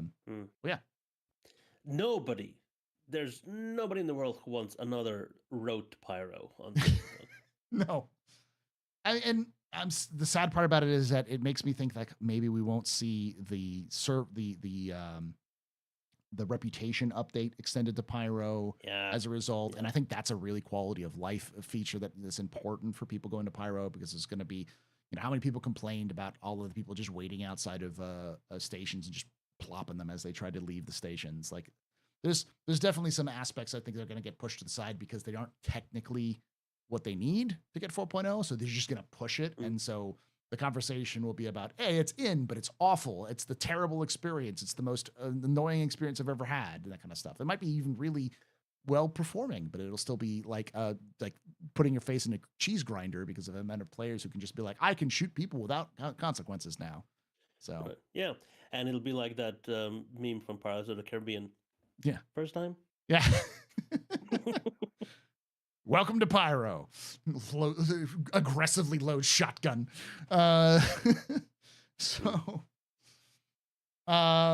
Yeah, I think we had other things to plan on talking about, but I think we've kind of had a good conversation here. We can move on to the question and answer session because we've been talking for about an hour. I'll just say crossbow. Yes, thank you. Please, finally. Yeah. The summary of it is watch the latest ISC, and it's very important you watch the latest ISC because there is and pay attention. Yeah. Pay attention to stuff in the background because they put so many things we've not seen before. Titan suit weapons. There is almost certainly a Titan suit weapon. If you see that looks kind of like a minigun, it's got this weird handle that's good, like as if you're trying to hold it like slung sideways, which it's very 80s action hero cool, but it's not really what CIG's has like in terms of animations for like the player, because you don't really have players holding it to the side like that, anything like that. Yeah, it's very heavy from Team Fortress 2. Yeah. And then somebody in my Discord showed a picture of that weapon, and then showed a picture of the Titan suit concept, and the Titan suit is holding a weapon just like that in that exact same pose, and it's like, oh my god, that's a Titan suit weapon, which means that this is way too much opium, but Titan suits in Pyro.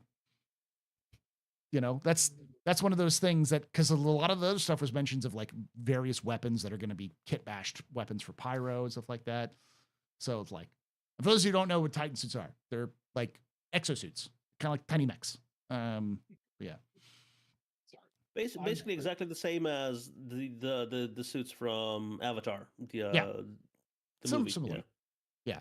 The power loader from Aliens, kind of thing. They're almost like mech warrior suits, but they're way too small. Yeah, it's like the smallest. For those of you who like mech warrior, the elementals, like it's the elemental suits, very simple with that, or the power armor from Fallout, but it's like a little bit bigger than Fallout's. It's no, the difference is, at least from what I've seen in the concept, is that your appendages aren't in the appendages. No, you're not wearing it. You're controlling with joysticks, but you're walking with your legs. So it's kind of this weird. Yeah.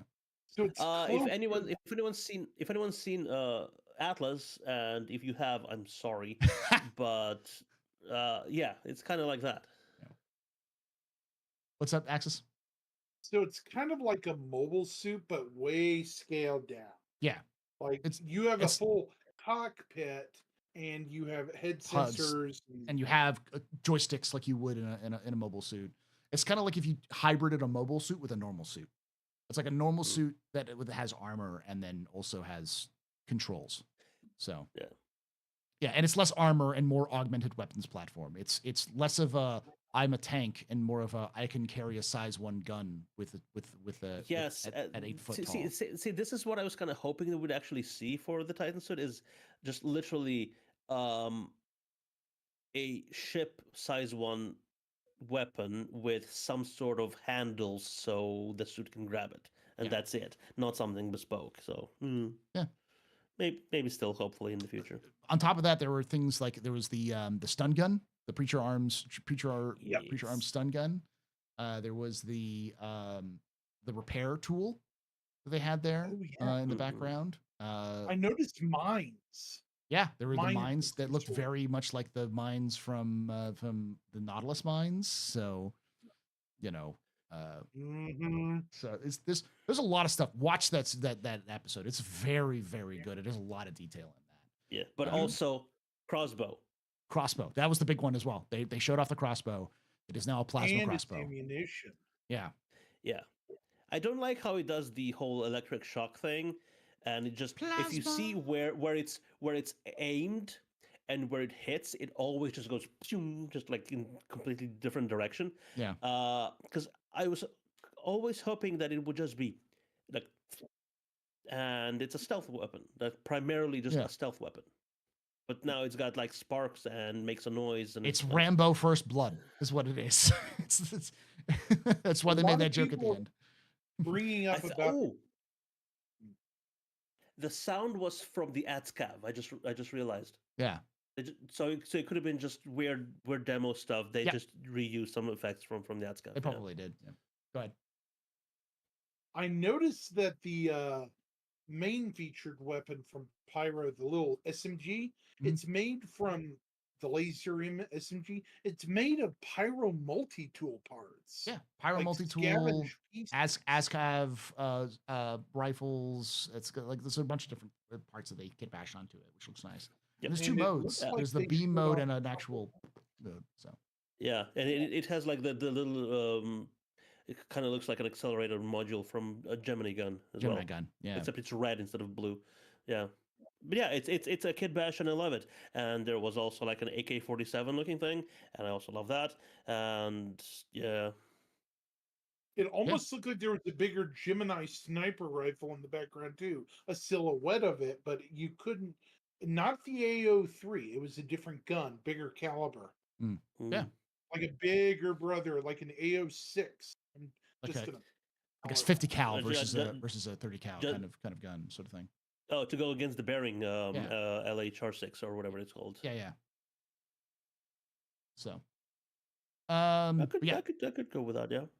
We ended up talking about it anyways, but yeah, I do also think that from that conversation, a lot of that is they're talking things like the Volt weapons, which are cheaply made, quickly designed, sort of like security defense weapons, like emergency weapons, things you use just because like it's available. And the way that they were talking about it and the Pyro multi-tool and stuff like that, it seems like what they were doing was talking about crafting. They're talking about the first things you're going to craft are things like those weapons, which are very cheap, easy to get. They find them everywhere, so you can like build them yourself and have stockpiles of them. But they're not going to be the best weapons you can find. Sorry. Go ahead. Especially because it kind of it's up. Well, we haven't seen the AK-47 style weapon fire, I believe, but we have. They were firing it. It looked more like a slug weapon, but yeah. Right. Yeah. Yeah. But no. Yeah. Okay. No, but also we already have the blunderbuss. So I was thinking that like those weapons that you can make don't use proper ammo, so they either use energy or just, like in Pirates of the Caribbean, you're just shoving everything into the barrel and firing it the other side. Yeah. People were saying as well that the first time is from the Ballad of Buster Scruggs. It's from a Western anthology movie where they had different things. It looks like it's from think- Pirates of the Caribbean, but it's a good movie, by the way. That's true. It's really good. I'm going to go on a limb here and also Alexis. say crafting might lead us to some melee weapons too. They also showed those off. Did anyone else notice the bayonet on the front of that of the Coda. gun? That was hilarious. That bayonet. I was screaming in my head. Finally, a longer blade. Mm-hmm. And that was a fairly long knife. I've never seen that blade anywhere before. It was like this. Okay, let me see if I can get it. It's at least this long. Like huge. That's not a knife. Not a knife. Yeah. I see you play Knifey Spoony before. All right, y'all. Thank you for that. For that, I think the if you're interested in, wanted to add that because if you're interested in the future of the game, there's a lot that they showed off in the latest ISC, and I think they'll do the same in the next, because the next 3 ISCs are similar to that. So pay attention. The first 3 of the season, yeah. So the next 2. I know some people were kind of mad at it. I don't know why they were mad at it, because it's like, oh, we're gonna see, but it was great. We got a lot of information out of it, and it's always good to see the devs behind it. It's because it was about people. No one likes people. They don't care about people. Yeah. What a bunch of bastards. All right, y'all. We're gonna take a quick break to use the restroom, and we'll come back and we'll take some questions. We have a hard cutoff date of like a time of like around an hour and a half, so we'll make sure we do that. So be right back, chat. Don't go anywhere. 15 minutes.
we're back for the question and answer session with Darionator and Access 0096. I'm going to pull up the questions. There was a couple of YouTube questions, which I'll try to pull up if I can.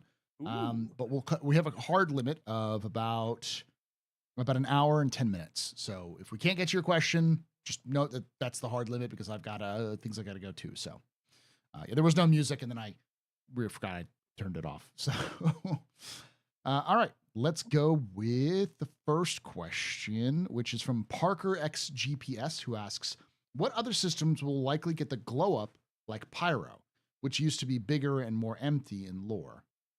All of them. I think it's important to note theme. Nyx's theme, Pyro's theme is hot, fire, Bernie. Fire indeed hot. Fire Good indeed. Job.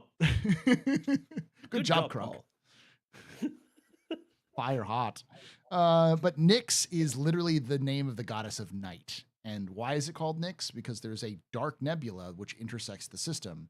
The edge of that dark nebula covers just after Levski. So like I think it's like Nyx 1 is in the dark nebula, but all the further systems are out. So a lot of what it makes up Nyx is a sort of a cloud, like a dark cloud where it's hard to see things through your sensors. So like that's the whole theme. Does Nyx need to have livable planets? No, it doesn't need livable planets. It just needs sensor gameplay, because that's really what it's all about. It's about like being able to go into the cloud and be unseen and maybe live off of these planets, which are really rough places to live, but no one's going to go there because it's impossible to detect if you're there and that kind of stuff. So it really depends on the theme. Some systems will probably that's gonna blow up, but that's gonna be like a huge undertaking for the spacescaping team to create a system spanning nebula. Yeah, that's a challenge, and I think that's what we're going to see with a lot of the early systems in Star Citizen is they're all very specifically focused around themes and technical achievements. So like Nyx being that spacescaping, that darkness, the sensor kind of scrambling sort of effect, and then telling planet stories out of that. Too, yeah, and planet types too. Yeah, well, like Kano, for example, I think the capital planet of it is a water. Yeah. So that's an exclusive terrain type. You have Cartiana is an ice. For those who don't know, it's the second planet in the Kano system, literally out from Nyx. Mm-hmm. And it's a frozen place you land to get down to the only soul settlement. And it's also important because it's a fair chance world. Mm-hmm. So that could be the first to kill two birds with one stone, because they have bacteria in the depths of Cartiana that are beginning to, evolve and stuff. Mm-hmm. So it'd be a very easy, fair chance world to do, unlike, say, where the Osoians are, which are a jungle compared to a literal microbial soup. Yeah. And then what's important about that is that it'll change the NPC behaviors. Like there's a heavy UEE army presence in that area. So it's obviously going to be more monitored, and there's going to be some sort of like probably some more stealth gameplay and smuggling gameplay because people want to get access to it and all sorts of things. So, and they also want to do illegal trade of native life forms. Exactly. And then like Magnus, and also you have to consider that all of these systems were described and concepted before they cracked landable planets. So they were meant to be empty because that was all you were going to do in there, not be able to land on moons and planets and on the frozen ice planets and in the water world. So it was all meant to be very, oh look, that's a pretty, and move on. Yeah. With a small landing zone you could go to, or some small pieces here and there. I think we'll see some changes, but I think mostly it's going to stay the same because I also don't think CIG wants to make every system fully habitable and inhabited and all that kind of stuff. They want to have some of those barren systems for other things. Go ahead, Axis. Definitely because did I freeze? No, you're good. No, you're good. Okay. Definitely because in the case of Kano, I think minor changes would glow it up like the commentator wanted. Maybe islands, because most island chains on water worlds would be small. Yeah. Little spits of land, but it's still a water world because it's like 90% ocean. Yeah. Or like a stations like we have, or like a platforms like we have in Hurston right now, having like little oil platforms or other like livable platforms. So like little platforms you could go down to talk with like the local We've residents. already seen one on Hurston. Yeah. That with the dusters, that kind of thing. So yeah. So yeah, I was actually thinking you were hoping you would be making a reference directly to the movie Waterworld with that built up thingy. Yes, the awful movie Waterworld. Hey, it's bad. Yeah, it's bad. it's a fun action movie, but Yeah, I'm not. Yeah, it's not good. It's not bad. It's fun. Let's see. What's the next question? Let's pull up the YouTube or the Twitch questions. Steve That Answer asks, what features do you think will come with 3.24 other than what we know? Axis? I mean, it could be a grab bag of anything. Any ideas? I would say with the development of AI work, we could potentially get small animals that have been in progress, boids and such. Okay. Simple stuff like the Oni crab. Okay. I'd love to see the Oni crab come things that are everywhere. Shoot me a line, Darsh. What else could there be that simple bioforms they could throw out there besides, the cow? What's those flood-like things that are meant to be on Hurston? Only the cyphopods. Yeah. Yeah. The ones that are supposed to blow up when you shoot them. Because they're full of hydrogen. Yeah. Insects. Yeah. I can see insects. Yeah. Like the stone bug. We have the stone bug like curled up. We don't have the stone bug rolling around. It needs to be animated. Yes. Yeah. That's an easy win. It's kind of animated. It goes like. Yeah, but it's an easy win for it to go, and then when it gets scared, it goes into its little ball. And no. I want it to jump up and curl into a ball and then fall and roll away. That's all I want. Armadillo style. When it gets scared. Like an armadillo. Yeah. Still, that would be a minor change because it's already an in-game asset. You just give it AI behaviors. Yeah. And it's a void it's minor change. Sure. Yeah, well, because relatively minor. It's harvestable. Yeah. Yeah. It's relatively minor. But they do already have an existing asset to pull the sort of AI implementation from. They would just need to set up different kinds of animations and behavior to it, but the groundwork should be there. Yeah. Right. That's what I was saying. Something like the stone bug, I'd love to see it crawl on ceilings, because that's always fun. When you go into you go into a cave and your light flashes, you see some movement on top of you. You're like, what the fuck? And then you see the ceilings full of these little tiny bugs. They're just like running around. You're like, I am scared now. This is not a place I want to be. I am going to die. No, just go into a cave and every rock is one of those things. Yeah. There's no actual rocks, but every rock can just get up and move. Yeah. Turns into a ball and rolls around. Woody mentions fish and crabs. Well, we know the pyro crab is in the works, but they were working on fish a while with back boids. Too. Yeah. I can see fish. Yeah, I agree. I agree generally with that idea that we could probably see some boids with 3.24. I don't know. I don't think we're going to see much other than it would be fun if we got some more, because they update the water behavior. If they gave us more underwater capability, like actually getting like very high pressures quickly building up, so your ship would actually be destroyed and potentially also float on water because it's so buoyant, and swimming instead of just walking on the floor. That's what I'd like to see. Yeah. Underwater flora. I can see that too. We have all the surface plants, but no gracefully, underwater. gracefully dancing seaweed. We have some of that, but we need more of it. Yeah, we do. Sorry, I keep interrupting, but You're good. it's just Darj, Okay, anything that's what you we're could here see? for. Ooh. Um, Maybe something to do with the cutting tool, because they did show that specifically in ISC. Mm-hmm.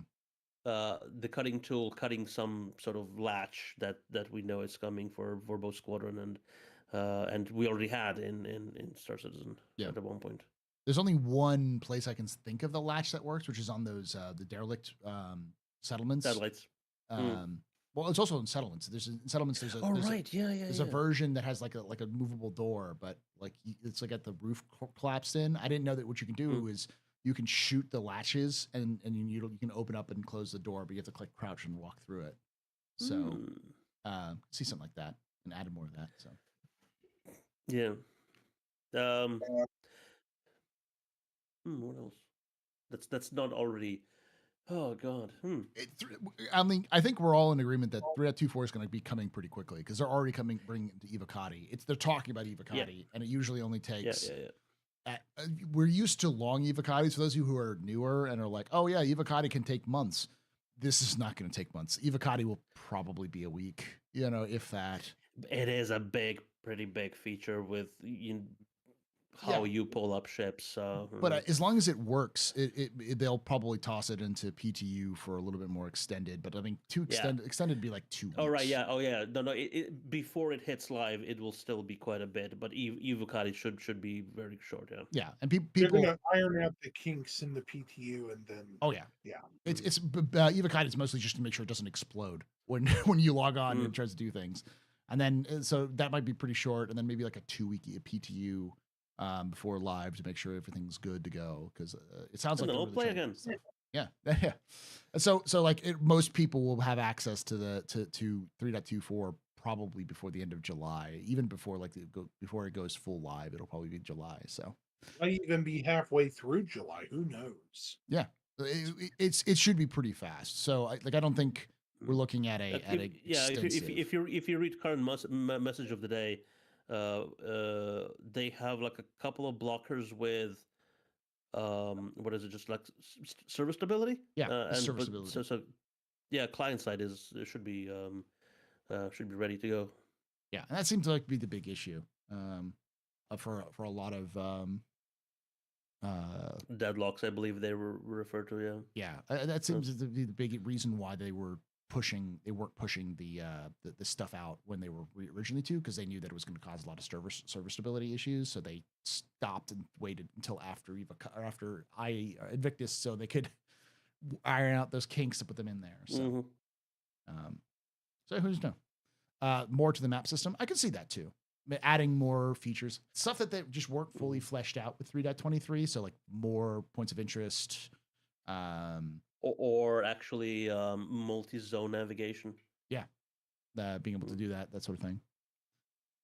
Maybe some more tweaks, almost certainly some more tweaks to master modes and other updates and crash fixes and such. Maybe some more features for Vulcan, some more stuff from Vulcan. I don't think we'll see multi-threading, but because but you have to keep in mind that other than actual the cargo elevators and the personal hangars, most of it was basically just a 0.2 patch. Yeah. So it's not going to be anything major. I would think. Yeah. No. And I think that people are thinking that maybe it could go a little bit bigger because it's now a mainline patch rather than a 0.2 patch. But the branch has been locked off way before already. Oh yeah, it's been locked off for a while. So most of it's going to be improvements to what we already have with 3.23. This isn't a new branch. This is the 3.23 branch. It's just called 3.24. Yeah.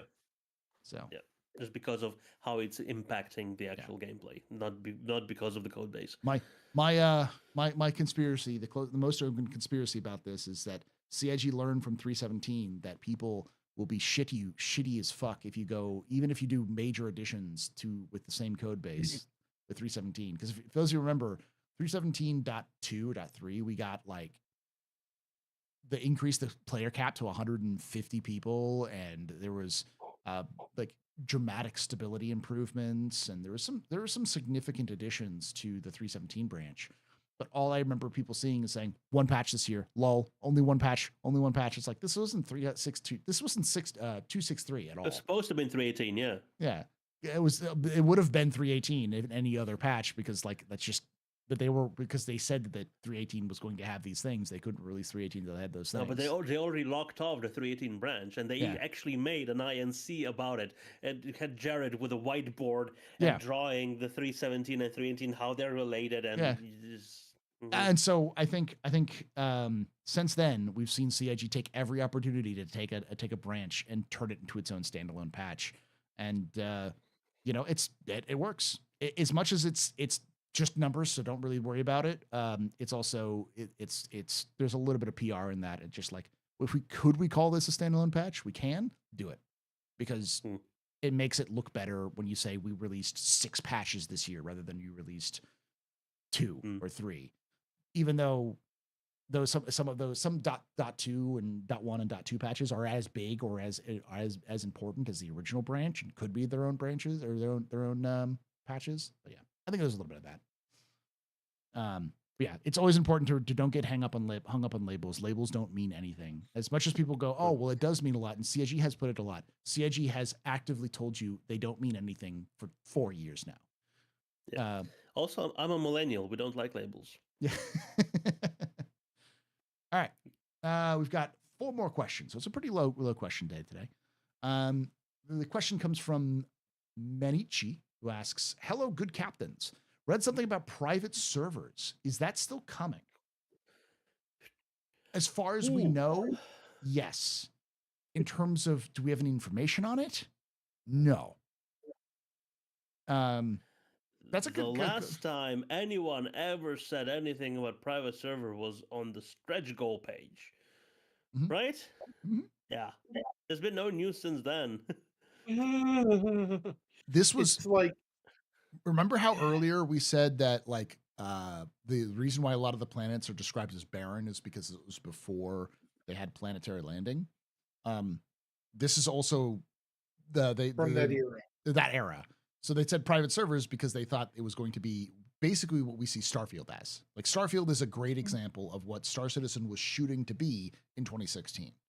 Like, that's what, if Star Citizen hadn't expanded its scope and just stuck to the plan, it would have been Starfield with more ships and multiplayer. But it's the almost almost the same sort of like experience in terms of you cutscene to leave a planet, cutscene to land on the planet. In space, everything's pretty fluid and dynamic, but it's a little bit more dynamic to Starfield is what it would have been. Yeah, if the problem is you currently, as you log in, that is your access to the characters before you join any sort of universe, any sort of server. That would have to be completely separate, like separate characters, separate. So you would need to make the differentiation in the launcher already. Mm-hmm. So just launch a different branch of the game to play on your private server, so you're completely separated from the actual main game. Which could potentially be done. Yeah, I think what's more likely going to happen is similar to how Red Dead Redemption and GTA 5 have private servers. Because for those of you who don't know, Red Dead Online and GTA Online are not the same as Red Dead Redemption 2 and GTA 5. They are not the same. They're not the same games. They're separate games. They're built off of the same engine and they use the same assets, but they're fundamentally different games. Like, the code that gets put into, like, the networking systems that get put into GTA Online are very different from what you find inside GTA 5. They basically built 2 games out of one, which is the reason why Red Dead Online and GTA Online took like a year plus after they had finished the original games, because they wanted to put in more work to really test out the stability. And so as a result, those systems are very similar to how Squadron and Star Citizen are built. Squadron is built separately from Star Citizen. They're basically the same game, except Star Citizen has a bunch of added networking features that Squadron doesn't need, which is one of the reasons why Squadron is going to be released before Star Citizen is going to be officially released is that reason. Mm. It's just going to take a lot more time and effort to build out more content and other things like that. But and as Gin and Tonic says, like that would require replication layers and databases and shards for private servers. Considering how difficult it is just to run the game, like you're not going to have the entire duplicated universe of Star Citizen on your own private server. Nope. You'll need a farm. Yeah, you'll have to or buy at least like a couple of racks. You'll have to buy space from CIG or from a specific service that CIG like works with. Yeah. If you want to go as official, I do think, however. Also, access you have frozen this time. Oh, I'll refresh him. I'll refresh him. I do think that. Let's see if it comes back.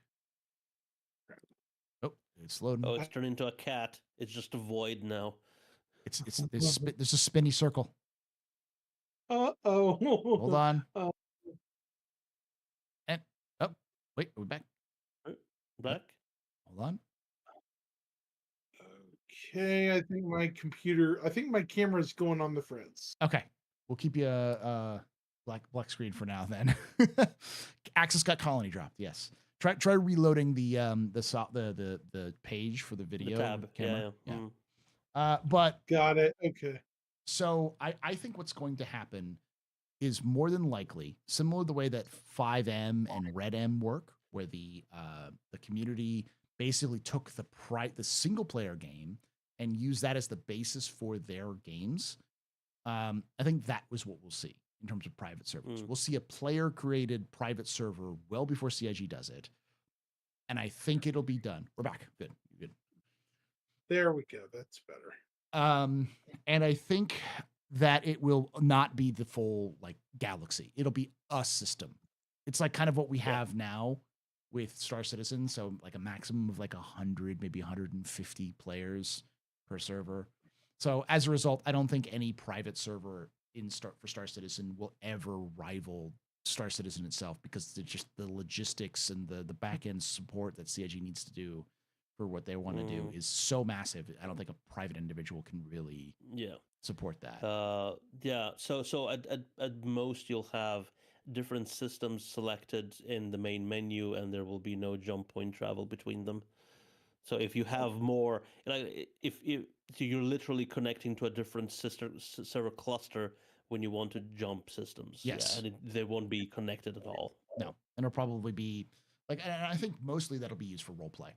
Like people who do role play stuff, it'll be mostly focused on that. So, but like I don't think you'll see offline mode like we have with Eve, or not Eve, with Elite, because that doesn't really work for Star Citizen's sort of design ethos of you're always going to be in a PvP possible universe. You're not going to be able to have your own safe little sandbox. You're going to have to kind of deal with the sharks if you're swimming out there. It's kind of part of the design philosophy of CIG. But it would be a lot easier to implement if it was just PvE. We're back to the slider. Yeah, be a lot easier for them to implement than a private individual to do private servers, or for them to actually offer like a completely replicated parallel universe to the main one for people who want to enjoy private stuff. All right, so the second part of this question, because there's a little bit, would like a verse where most people was only allowed handguns and light armor on their person, and shotguns, SMGs to defend you inside your ship. Troop weapons should be self-defense and environmental defense. You want a PvE environment. I do think what you'll get with something like that, though, is Arena Commander. I think Arena Commander will get to the point where it's basically they're able to pull like an entire planet and run a small server off of Arena Commander with whatever you want. And I think some of the custom features will be there for CIG to give players, but that's not something that we'll see to that degree until after Squadron and after Star Citizen, because that's like there's a lot of involved for something like that. But I do think that Arena Commander will be the closest we see to a private server officially hosted by CIG until like the end of Star Citizen's run, whenever that is. Right? 6 p.m. on AC, slappers only, that kind of idea. Yeah. It'll basically be a training server. Yes. Basically. So, that people are going to co-opt into their little role play thing. Yeah, exactly. I think that's good. And I think because of how training works, or how AC works, I think CIG will 100% start to kind of move in the direction that Arena Commander needs to get more custom features, and players need to be able to do things from all the way from going to space to ground and back up to space, so that they can simulate events and activities on their own, for like org training, because it's in a space where you can mess up and not have as much consequences. So, but yeah, but I do think that 100 before that happens, I think modders will take Squad 42's code, crack it open, import CIG, import Star Citizen assets into Squadron, and then build it from scratch, build their own version. Before anyone who says that sounds like a lot of work, this is the Star Citizen community.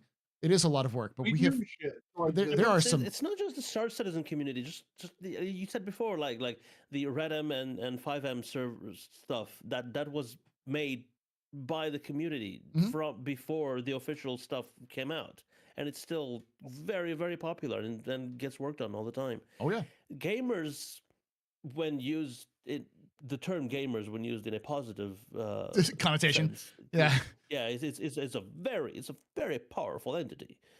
Sunken City is another great example. It was a full mod, a full like mission mod for I think Oblivion and it might have been Skyrim. They took that whole thing and turned it into a standalone game.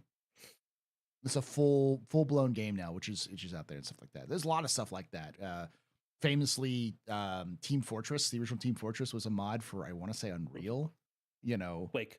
It was Quake, yeah. And I thought it was an Unreal Tournament, but yeah, Quake. It was Quake, and then got Team Fortress 2 was made its own standalone game and under the Source engine.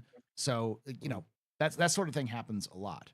So that Fallout mod set in England. Yeah, it's and often young developers cut their teeth on mods. So I could see some younger, which is Star Citizen community, which is mostly older, but I could still see some like late teens, early 20s Star Citizen fans taking the challenge of getting together and cracking Squadron so that they could turn it into a private server. Because there's also some value in that in terms of money, not necessarily money, but in terms of like prestige, but you could probably put that together and then sell servers to people so that you could keep it maintained, and get a lot of experience out of those sorts of things. But question, is there any point to melee in a game like this? Engagement ranges and technology makes me think you'll never actually get in a situation where it's better to option for a gun unless you have no ammo. Even using the butt of a gun seems almost pointless. Symphony of Steel. Most of the engagements in this game are going to be in tight corridors on space stations and planets. There is a rule. I can't remember the name of it, but CQC? It's a CQC rule where that police get trained on and military gets trained on, where if somebody has a knife and is within a certain distance from you, it will take you longer to pull your firearm and fire at them than it is for them to cover the distance and stab you to death. And that's what we're going to see a lot in Star Citizen with certain types of things like boarding actions. There's a certain amount of distance where you can pull out a melee weapon and kill somebody and dispatch someone fairly quickly, or at least disarm them before they have a chance to pull out their weapon. The 8-foot rule, 10-foot rule. Yeah, it's so... there's definitely a case for melee weapons, and at least CIG is using melee weapons for AI combatants in Squadron 42. There's going to be an entire branch of AI combatants that use melee. So Vanduul specifically. Yeah, well, Spanduul specifically, but it's also non-Vanduul. Like there are human factions which they talked about that they're building AI assets for. So as kind of a nice variety. But yeah, the Vanduul, which are 10-foot armored killing machines, which literally can survive the vacuum of space. Out on the frontier, bullets and ammunition are going to be much rarer. It's going to be costing some money. So melee weapons of specific types might be more common than you think. Mm-hmm.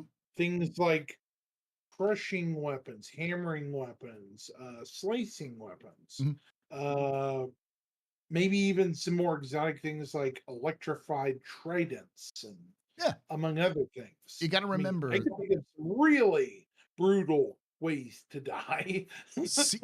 CIG is also talked about modeling damage on ships with with Maelstrom. So if you pull out your P4 AR and someone's coming at you and you miss a shot down a corridor, you might hit your own ship, which would then cause a leak or more damage, which would then leak out your atmosphere, which is something that's don't make me quote Jane from Firefly. What's that? Bullets are soft lead, Mal. But they're going at twice the speed of sound. Anything going that fast can break a hole in things. So Negan, oh yeah. There was a great experience that's in a lot of science fiction books. You'll see that a lot of like in space, a lot of security forces and like Marines, when they're on ships, will use weapons which are designed to break up so that they can pierce skin, but they can't really break starship holes, so that you can still fire them in starships, which means that they're not as armor piercing, which means it's harder to get through armor and stuff like that. Or energy, yeah. Yeah. Or like if you go into an environment processing plant on a remote moon where potentially some alien life form could be, you don't want to fire bullets near the coolant lines for the fusion reactor, right? Yeah, exactly. It's called frangible ammo. Okay, thank you. Or fraggable or frangible. Frangible. It is frangible, yeah.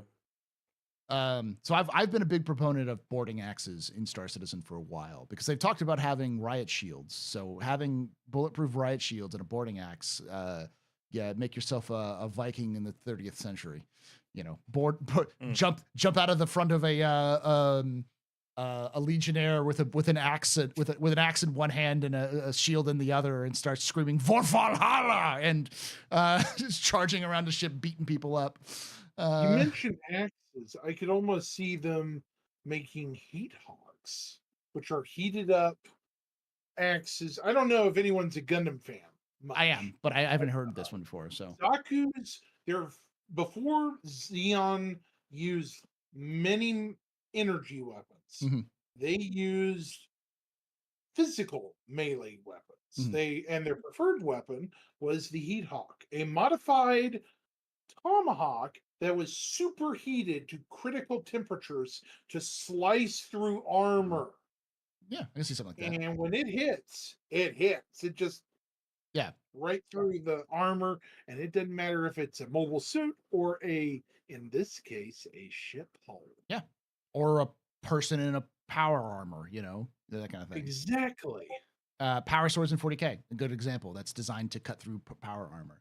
There's Power Lancer too. Yeah. Also, Access, we missed this one in our little conversation before the Q&A section. That is just a freaking machete that was showed off in the ISC video. Yeah, there's a machete. It's just a machete. Yeah. That is definitely kit bash, because that is a stock from a pistol or like a grip from a pistol, and just something serrated at the end of a pipe. Yeah. Right. Yeah. So there's like, they showed a Warhammer in the last IC. So yeah, there's definitely some value in it, and it's important that to remember that melee weapons are cool, and CIG likes rule of cool, and there will be uses for it limitedly, especially since you don't have to reload an axe. And if you're charging if you're going like a madman down hallways with an axe, the only thing that you have to deal with is your own stamina. The other person has to worry about ammunition reloads, and if you ran out of ammunition firing at their shield and you got a backpack reload while they're coming at you, you're sitting there going, oh shit, as they're coming at you, like it's that one scene from Monty Python and the Holy Grail where Lancelot's coming slowly running at you. That's Um, kind of why I think there will be modification slots for things like melee weapons more than energy weapons. Yeah. Because I almost think the slot system isn't just going to be for armor. okay. There's no way it's just going to be for armor. No Yeah. way. You Yeah. could electrify it. You could, superheat it, super cold it. Yeah. I mean, that would almost be funny to shatter something like Terminator or something. But Yeah. I could see that being used. And primarily, it's going to be stealth. Yeah. I don't think I don't think we specifically mentioned that, but everybody's thinking it. Yeah. Well, they mentioned in chat. They talked about the stealth boarding weapons as the Tavaran, which were it was a story. So stories aren't always canon, and they're just kind of people talking. But it's written by one of the writers who is now a full-time writer at CIG, Jeremy Mule, and Right. he created. He's when I've talked with Jeremy every so often, and I've talked with him at CitizenCon, and he's very big into Tavaran culture. Wants to flesh that out a lot, and finds it very fascinating. And he talked about a specific type of boarding weapon, which is kind of like a special forces hatchet, but like combined with a pole arm. So it's like like the end of it is like a spear, the other side's like a hook, and then the front side's like an axe, but it's like man portable. So like a full-size poleaxe. like a pole axe, but like tiny, like a tiny pole axe. Which was a traditional Tavaran pirate weapon. So like stealth weapon sort of thing. So I just recently binged Blue Eye Samurai, and I can totally see the Tavaran having both like a katana equivalent and a Naganita equivalent, which Of is course. just like, yeah. Yeah, 100%. That's their kind of inspirations. Because they are based upon like the Edo period of Japan sort of culture. Yeah. We also have that armor from Tet something or another, the Aslantean armor that almost looks samurai-ish. It's made from tanned leather. Oh yeah, That would be a Aztlan. good fit. Yeah, the Aslan. Yeah, that would almost fit well with a katana. Yeah. Yeah. And again, I always like to mention people. Rule of cool. Yeah. Is it cool? CIG will probably add it. It's a game with bird space aliens and World War II dogfighting in the 30th century. All that matters is as long as they keep it internally consistent with their own lore, they'll go for it. And it is entirely consistent that you could use melee weapons, since they have an entire race of aliens who want to get up close to you and turn you into a human kebab with their spears. All right. Spears that can actually shoot, but they prefer not to. Yes. It's like if you had a rifle with a bayonet, and the real reason you have that rifle with a bayonet is so you can stab people with it, not so you can shoot them, and you're disappointed if you have to pull that trigger. This is every spear needs a rifle attachment. That's what this is. You have it the wrong way around. Every sword needs a gun attachment. Yes. And every assault rifle needs a chainsaw attachment. Thank you. I love me some Gears of War Lancer, baby. What is it from? Gears of War? Yeah, yes. Gears of War. It's the Lancer. It's they have the chainsword attachment and chainsaw bayonet. So it's good. Not sorry. That's my favorite thing from that series. It's cool. It's the most Warhammer thing that Epic has ever done, and it fits with the universe they created. So it's clear that they took massive inspirations from that universe. So, all right. So Gin and Tonic asks, Darj, any tips and tricks for making resin printed parts come out the same size as they were in your STL file? Have one barrel that's supposed to fit in a socket, and the barrel is too wide and the socket is too narrow. Yeah, that is unfortunately a thing when it comes to resin prints. Every resin is going to behave differently. It's something called elephant foot. It is on the edges of your model. It's going to basically bow out. So if you have a hole, it'll make a smaller hole. If you have a peg, it'll make a thicker peg.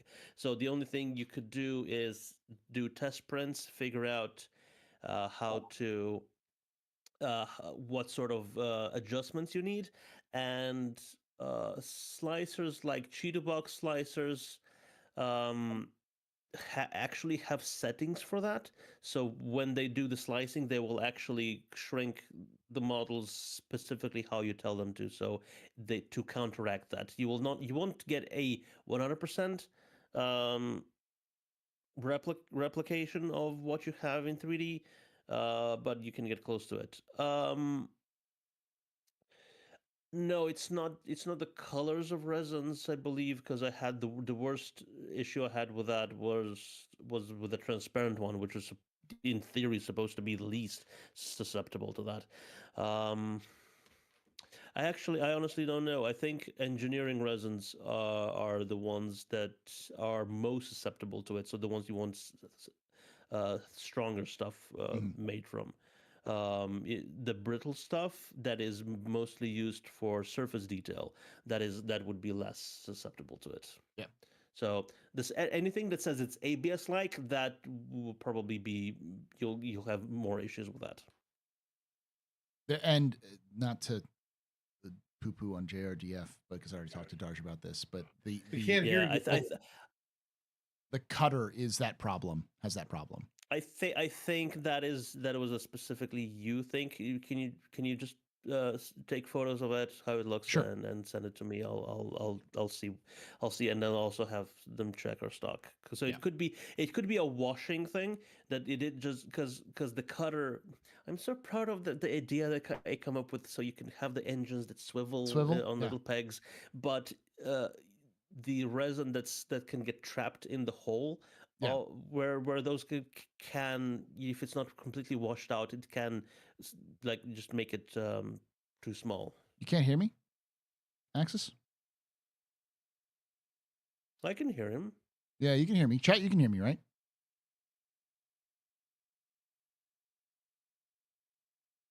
Okay. That's weird. What can you hear me? I can hear you, but I can't hear Paul. That is very interesting. That's a Discord very issue. odd. Might want to Disconnect, reconnect. Disconnect from the call and reconnect. Yeah. Yeah. That's weird. I don't know what's going on. Let me see what's going on here. Let me see.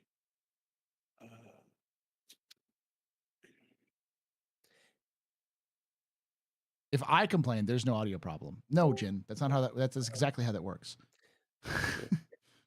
Okay. Speak, Paul. The religion is the opiate of the masses. Workers of the world unite. That's processing for some reason. The invisible hand of the market. Can you hear me now? Yeah, I can hear you. Okay. I don't know what that was. Discord being Discord, it happens. Let's see, Libby. All right. We'll get the next. We have last two questions. Pretty quick. Steve the Dancer asks, what ship would you like CIG to make for IAE? There are 4 new ships in White Box. I can start if you need some time. Galaxy. New ships, not current ships. New. Yeah, because there are 4 new ships in White Box. Axis, go for it. We know that there's another Saber variant we know nothing about. Mm-hmm. They mentioned it. It's not Racing. the Firebird. A racing one, or it could also be a QED version. Yeah. Well, I assume that just because of what what was it? They said John Cruz said, like, yeah, it's like, yeah, it's not the one you think it is. Yeah. You know, he was very, very, very wishy-washy about it. So I'm assuming. So when we're talking about the Firebird, yeah. Yeah. So racing could be, or the QED variant, because I think a lot of people said QED. Could be QED, yeah. Because it's like that's the sort of similar role as quantum or as interdiction or Interdiction. the electromagnetic pulse, EMP. Right. Yeah. We also saw the preview just shown, whatever that is from Mariah or Misk. That's 2. Mhm. That's 2. It's I'm gonna go- obviously in gray. I think gray box, maybe white. That looks like a white box. That looks like a white box, and that's what they said is in white box. So, I'm gonna go on a limb. I'm gonna say something stupid, and it's gonna be wrong, but I'm gonna still say it because content. Doing it for the content chat because I'm also it's hot mech summer, so I'm going to go out on a limb and say civilian Titan suit.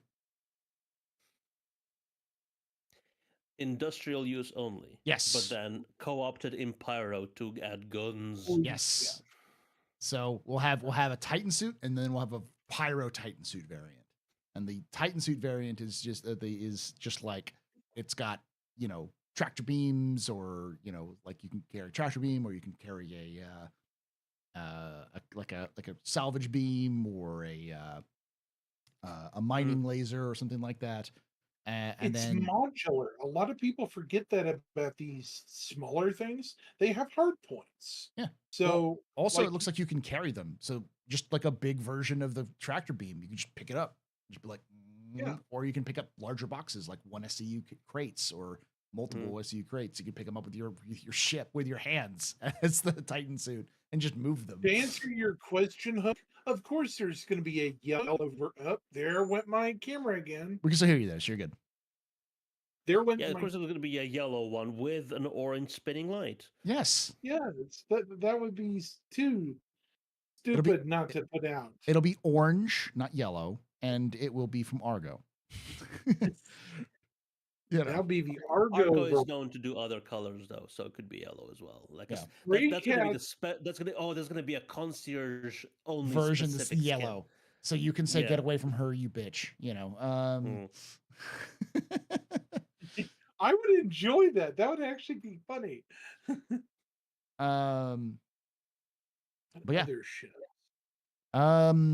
I think some people are saying a Crusader starter. I do think that Crusader is one of those things. We definitely need more starter ships because we're coming to that point where 1.0 is happening, and as much as we have a bunch of starter ships, we only have the Cutter, the Titan. the Titan. Well, yeah, Titan kind of. Yeah, the Cutter, the Titan, the Aurora Mustang, and the Mustang, and that's really the 100i. And the 100i. We have 5 starter ships. Oh.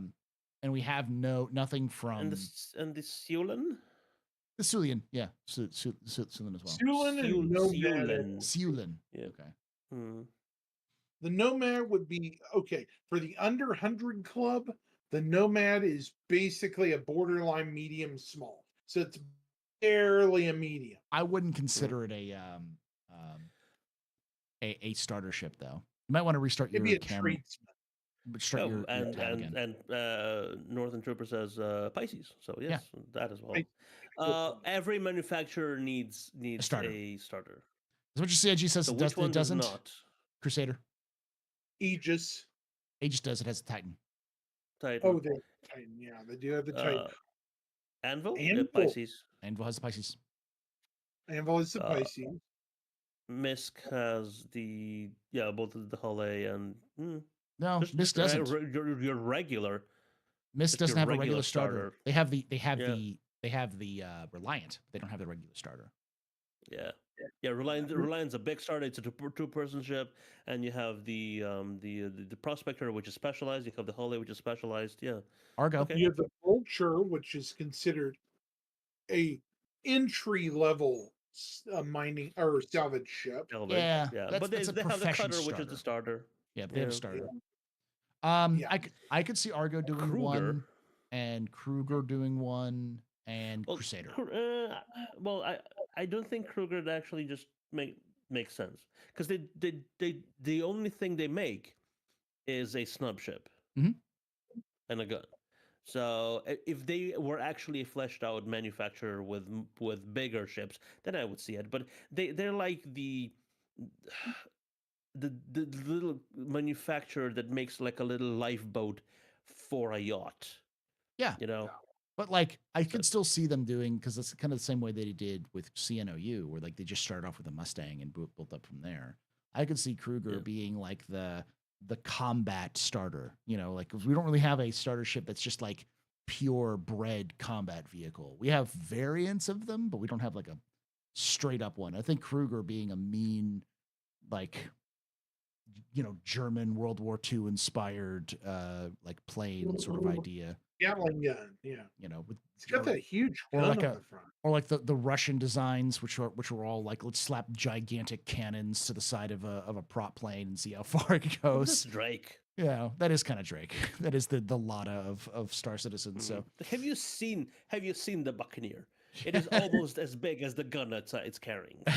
Honestly, though, for the Crusader starter, if you look at the frames they have,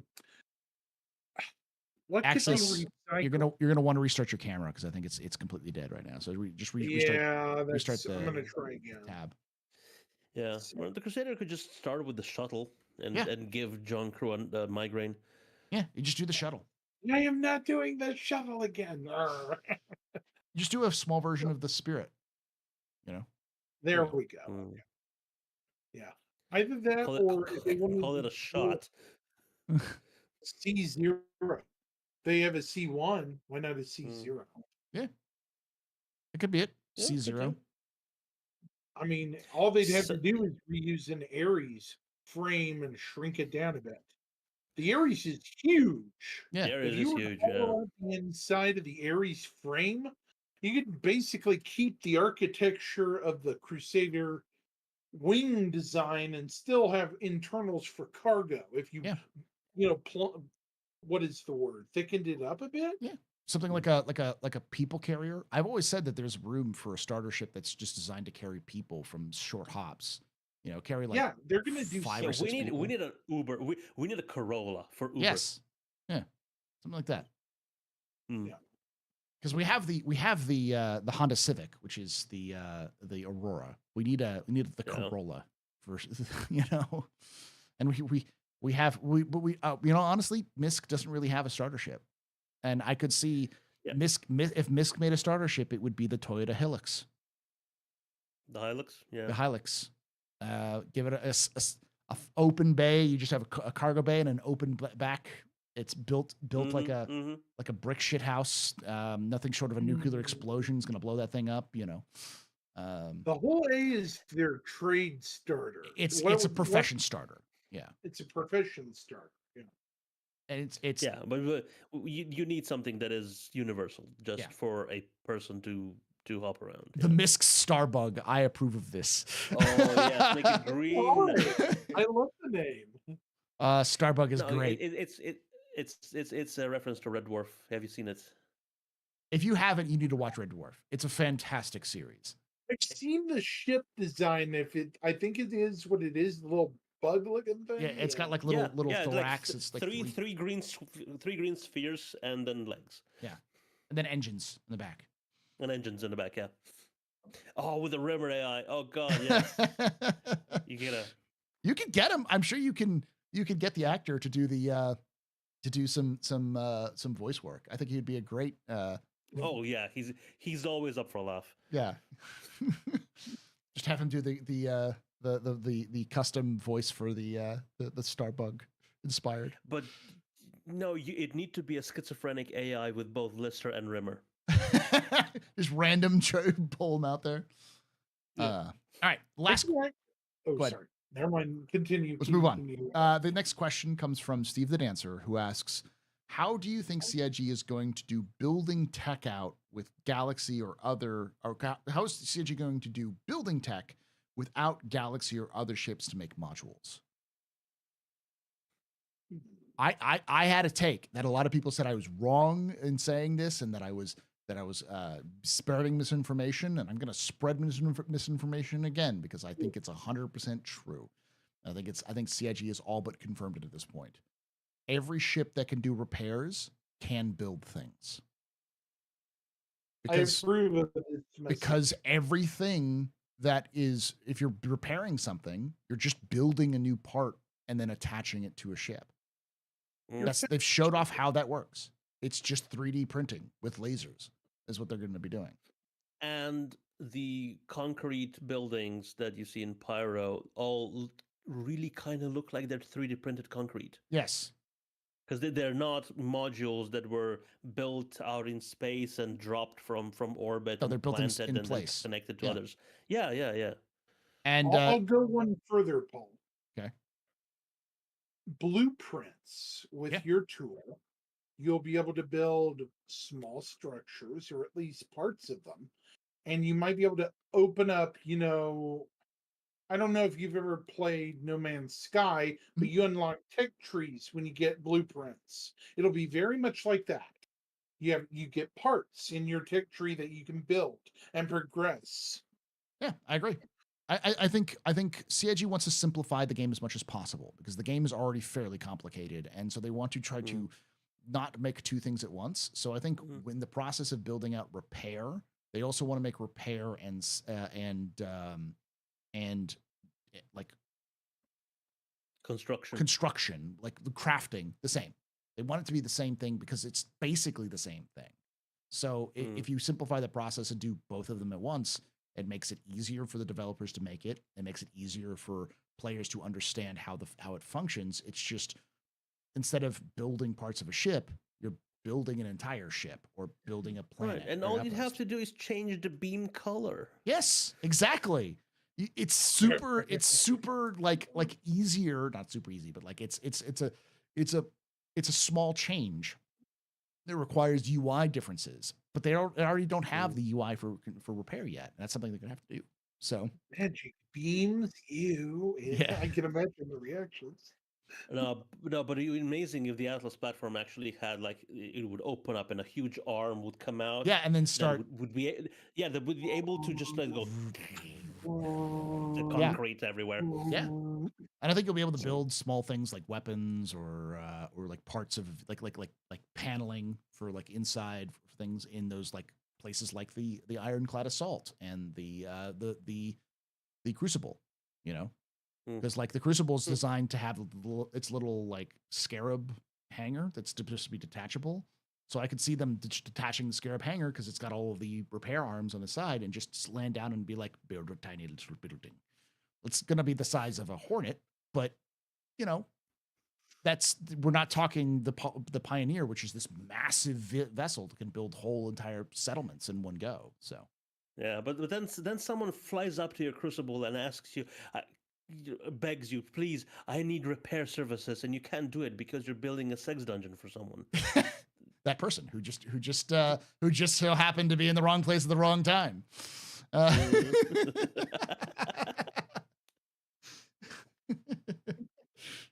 I'll get to you when I'm done.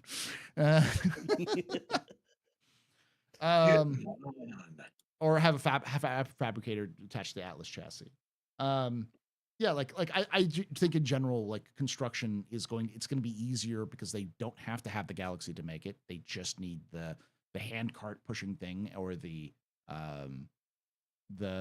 like you said, like being able to the MCV is what people have been calling it, the Argo MCV, which is like having its little handle to coming out and then pouring the concrete or building using the beams to create the concrete out of nothing and that sort of thing. So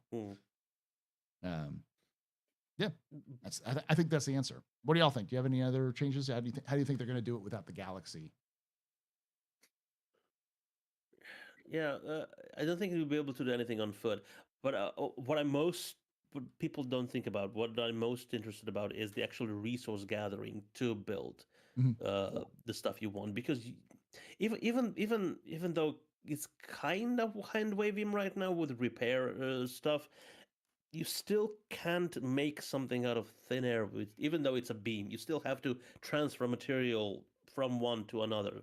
You have to have a resource. Yeah. So you need to create as much volume in resource as you then use to build the thing. So it's going to take forever. Yeah. It's going to take a lot of mining. Yeah. They're probably going to add more minerals and materials to the pool of stuff. Notice we don't have certain items even on the element table that are, common in the real world. I mean, I'm not trying to get all super complicated and crap, Mhm. but basic building items like titanium. Well, we have titanium, I think. But I don't think you can What's mine one we titanium. don't have, Darsh? Potassium? Thank you, Mistral. That's the phrase I was looking for. Yes, the law Combine equivalent harvester? is changed from Or no? from alchemy. Oh yeah, law of exchange. Yeah. Tungsten. From There's tungsten. Mm. I think Yep. you can buy tungsten, but I don't know if you can mine it. There's a lot of, if you look at the periodic table of elements, there's things like carbon, which is you're going to need a lot of, especially for things like carbon filters for air purification. That doesn't exist in mining or any kind of craftable sense. Hydrogen. Just go on Spectrum. There's plenty of that there. Salt, NaCl. Yeah. Mhm. silicon plus copper would equal simple circuitry. Exactly. And I don't think it's too complicated. However, I think that's where the however, complications for building comes in. Is it's adding but more it's resources. hadanite. It's hadanite that we have for circuitry. If you look at the description for Oh, yeah. that's used in circuitry these days. Well, these days. 20th, 30th century. Yeah. So we'd Bird actually alien 30th century. But yeah, I agree. I think you're right. Yeah, basic building materials is what we're missing. Yeah, but for concrete, you need cement, and you need gravel, you need water, Lime, but maybe. Yeah, Yep. yeah. Like those sorts of things. There's definitely some recipes you can find out there, but it's like a lot of that requires crafting, but it also requires harvesting. It requires harvesting that's not just big rocks. It's like, how are you going to get Specific carbon? minerals, yeah, and that's where the prospector comes in, and the mole, and yeah. Daymar. just- Oh, sorry. No, continue. I'll wait. We're done. No, I think we were done. I was just saying, like mining yourself or buying from scalpers.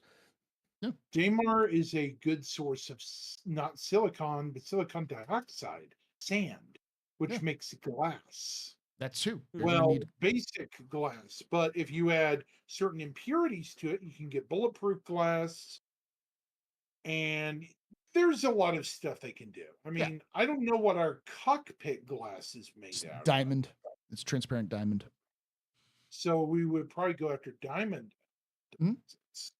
It's what is it in Star Trek, Darsh? Is it transparent steel? Transparent aluminum. Yep, transparent aluminum.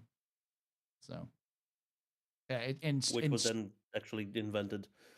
In Star Wars, it's called transparent steel. But yeah, it's transparent steel, yeah. All of them. In Futurama, is either diamondium or diamondylium, depending on who you go with. Yes, and CIG I think calls it a diamond laminate is what it's called, or something like that. So transparent steel. It's called transparent steel, right? So transparent aluminum and transparent steel, and yeah, there's a lot of names for it, but it's a sci-fi trope. But yeah, you're right. Like, and I do think that's where the complexity is, because they don't want players to be able to be like, oh, because it'll take me 5 minutes to produce a Hornet. It's like, no, they want you to build everything. They want you to build the circuitry and the cockpit glass and everything. So it's like the process of building a Hornet is going to be a pain in the ass for your average player to do, unless you have a industrial scale capacity and a lot of help and a lot of stuff. And it's still going to be expensive and time consuming, to the point where it's like people just like, I'll just go buy one rather than having to sit down and produce one. That's the key. Yeah, it's only the people who loved playing what's the Minecraft mod? Oh god.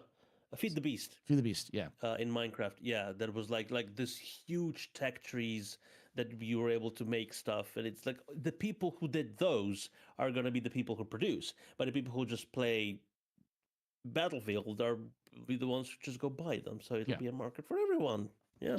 And I honestly think that a lot of crafting, especially for ship crafting, is going to be for people who live off the grid.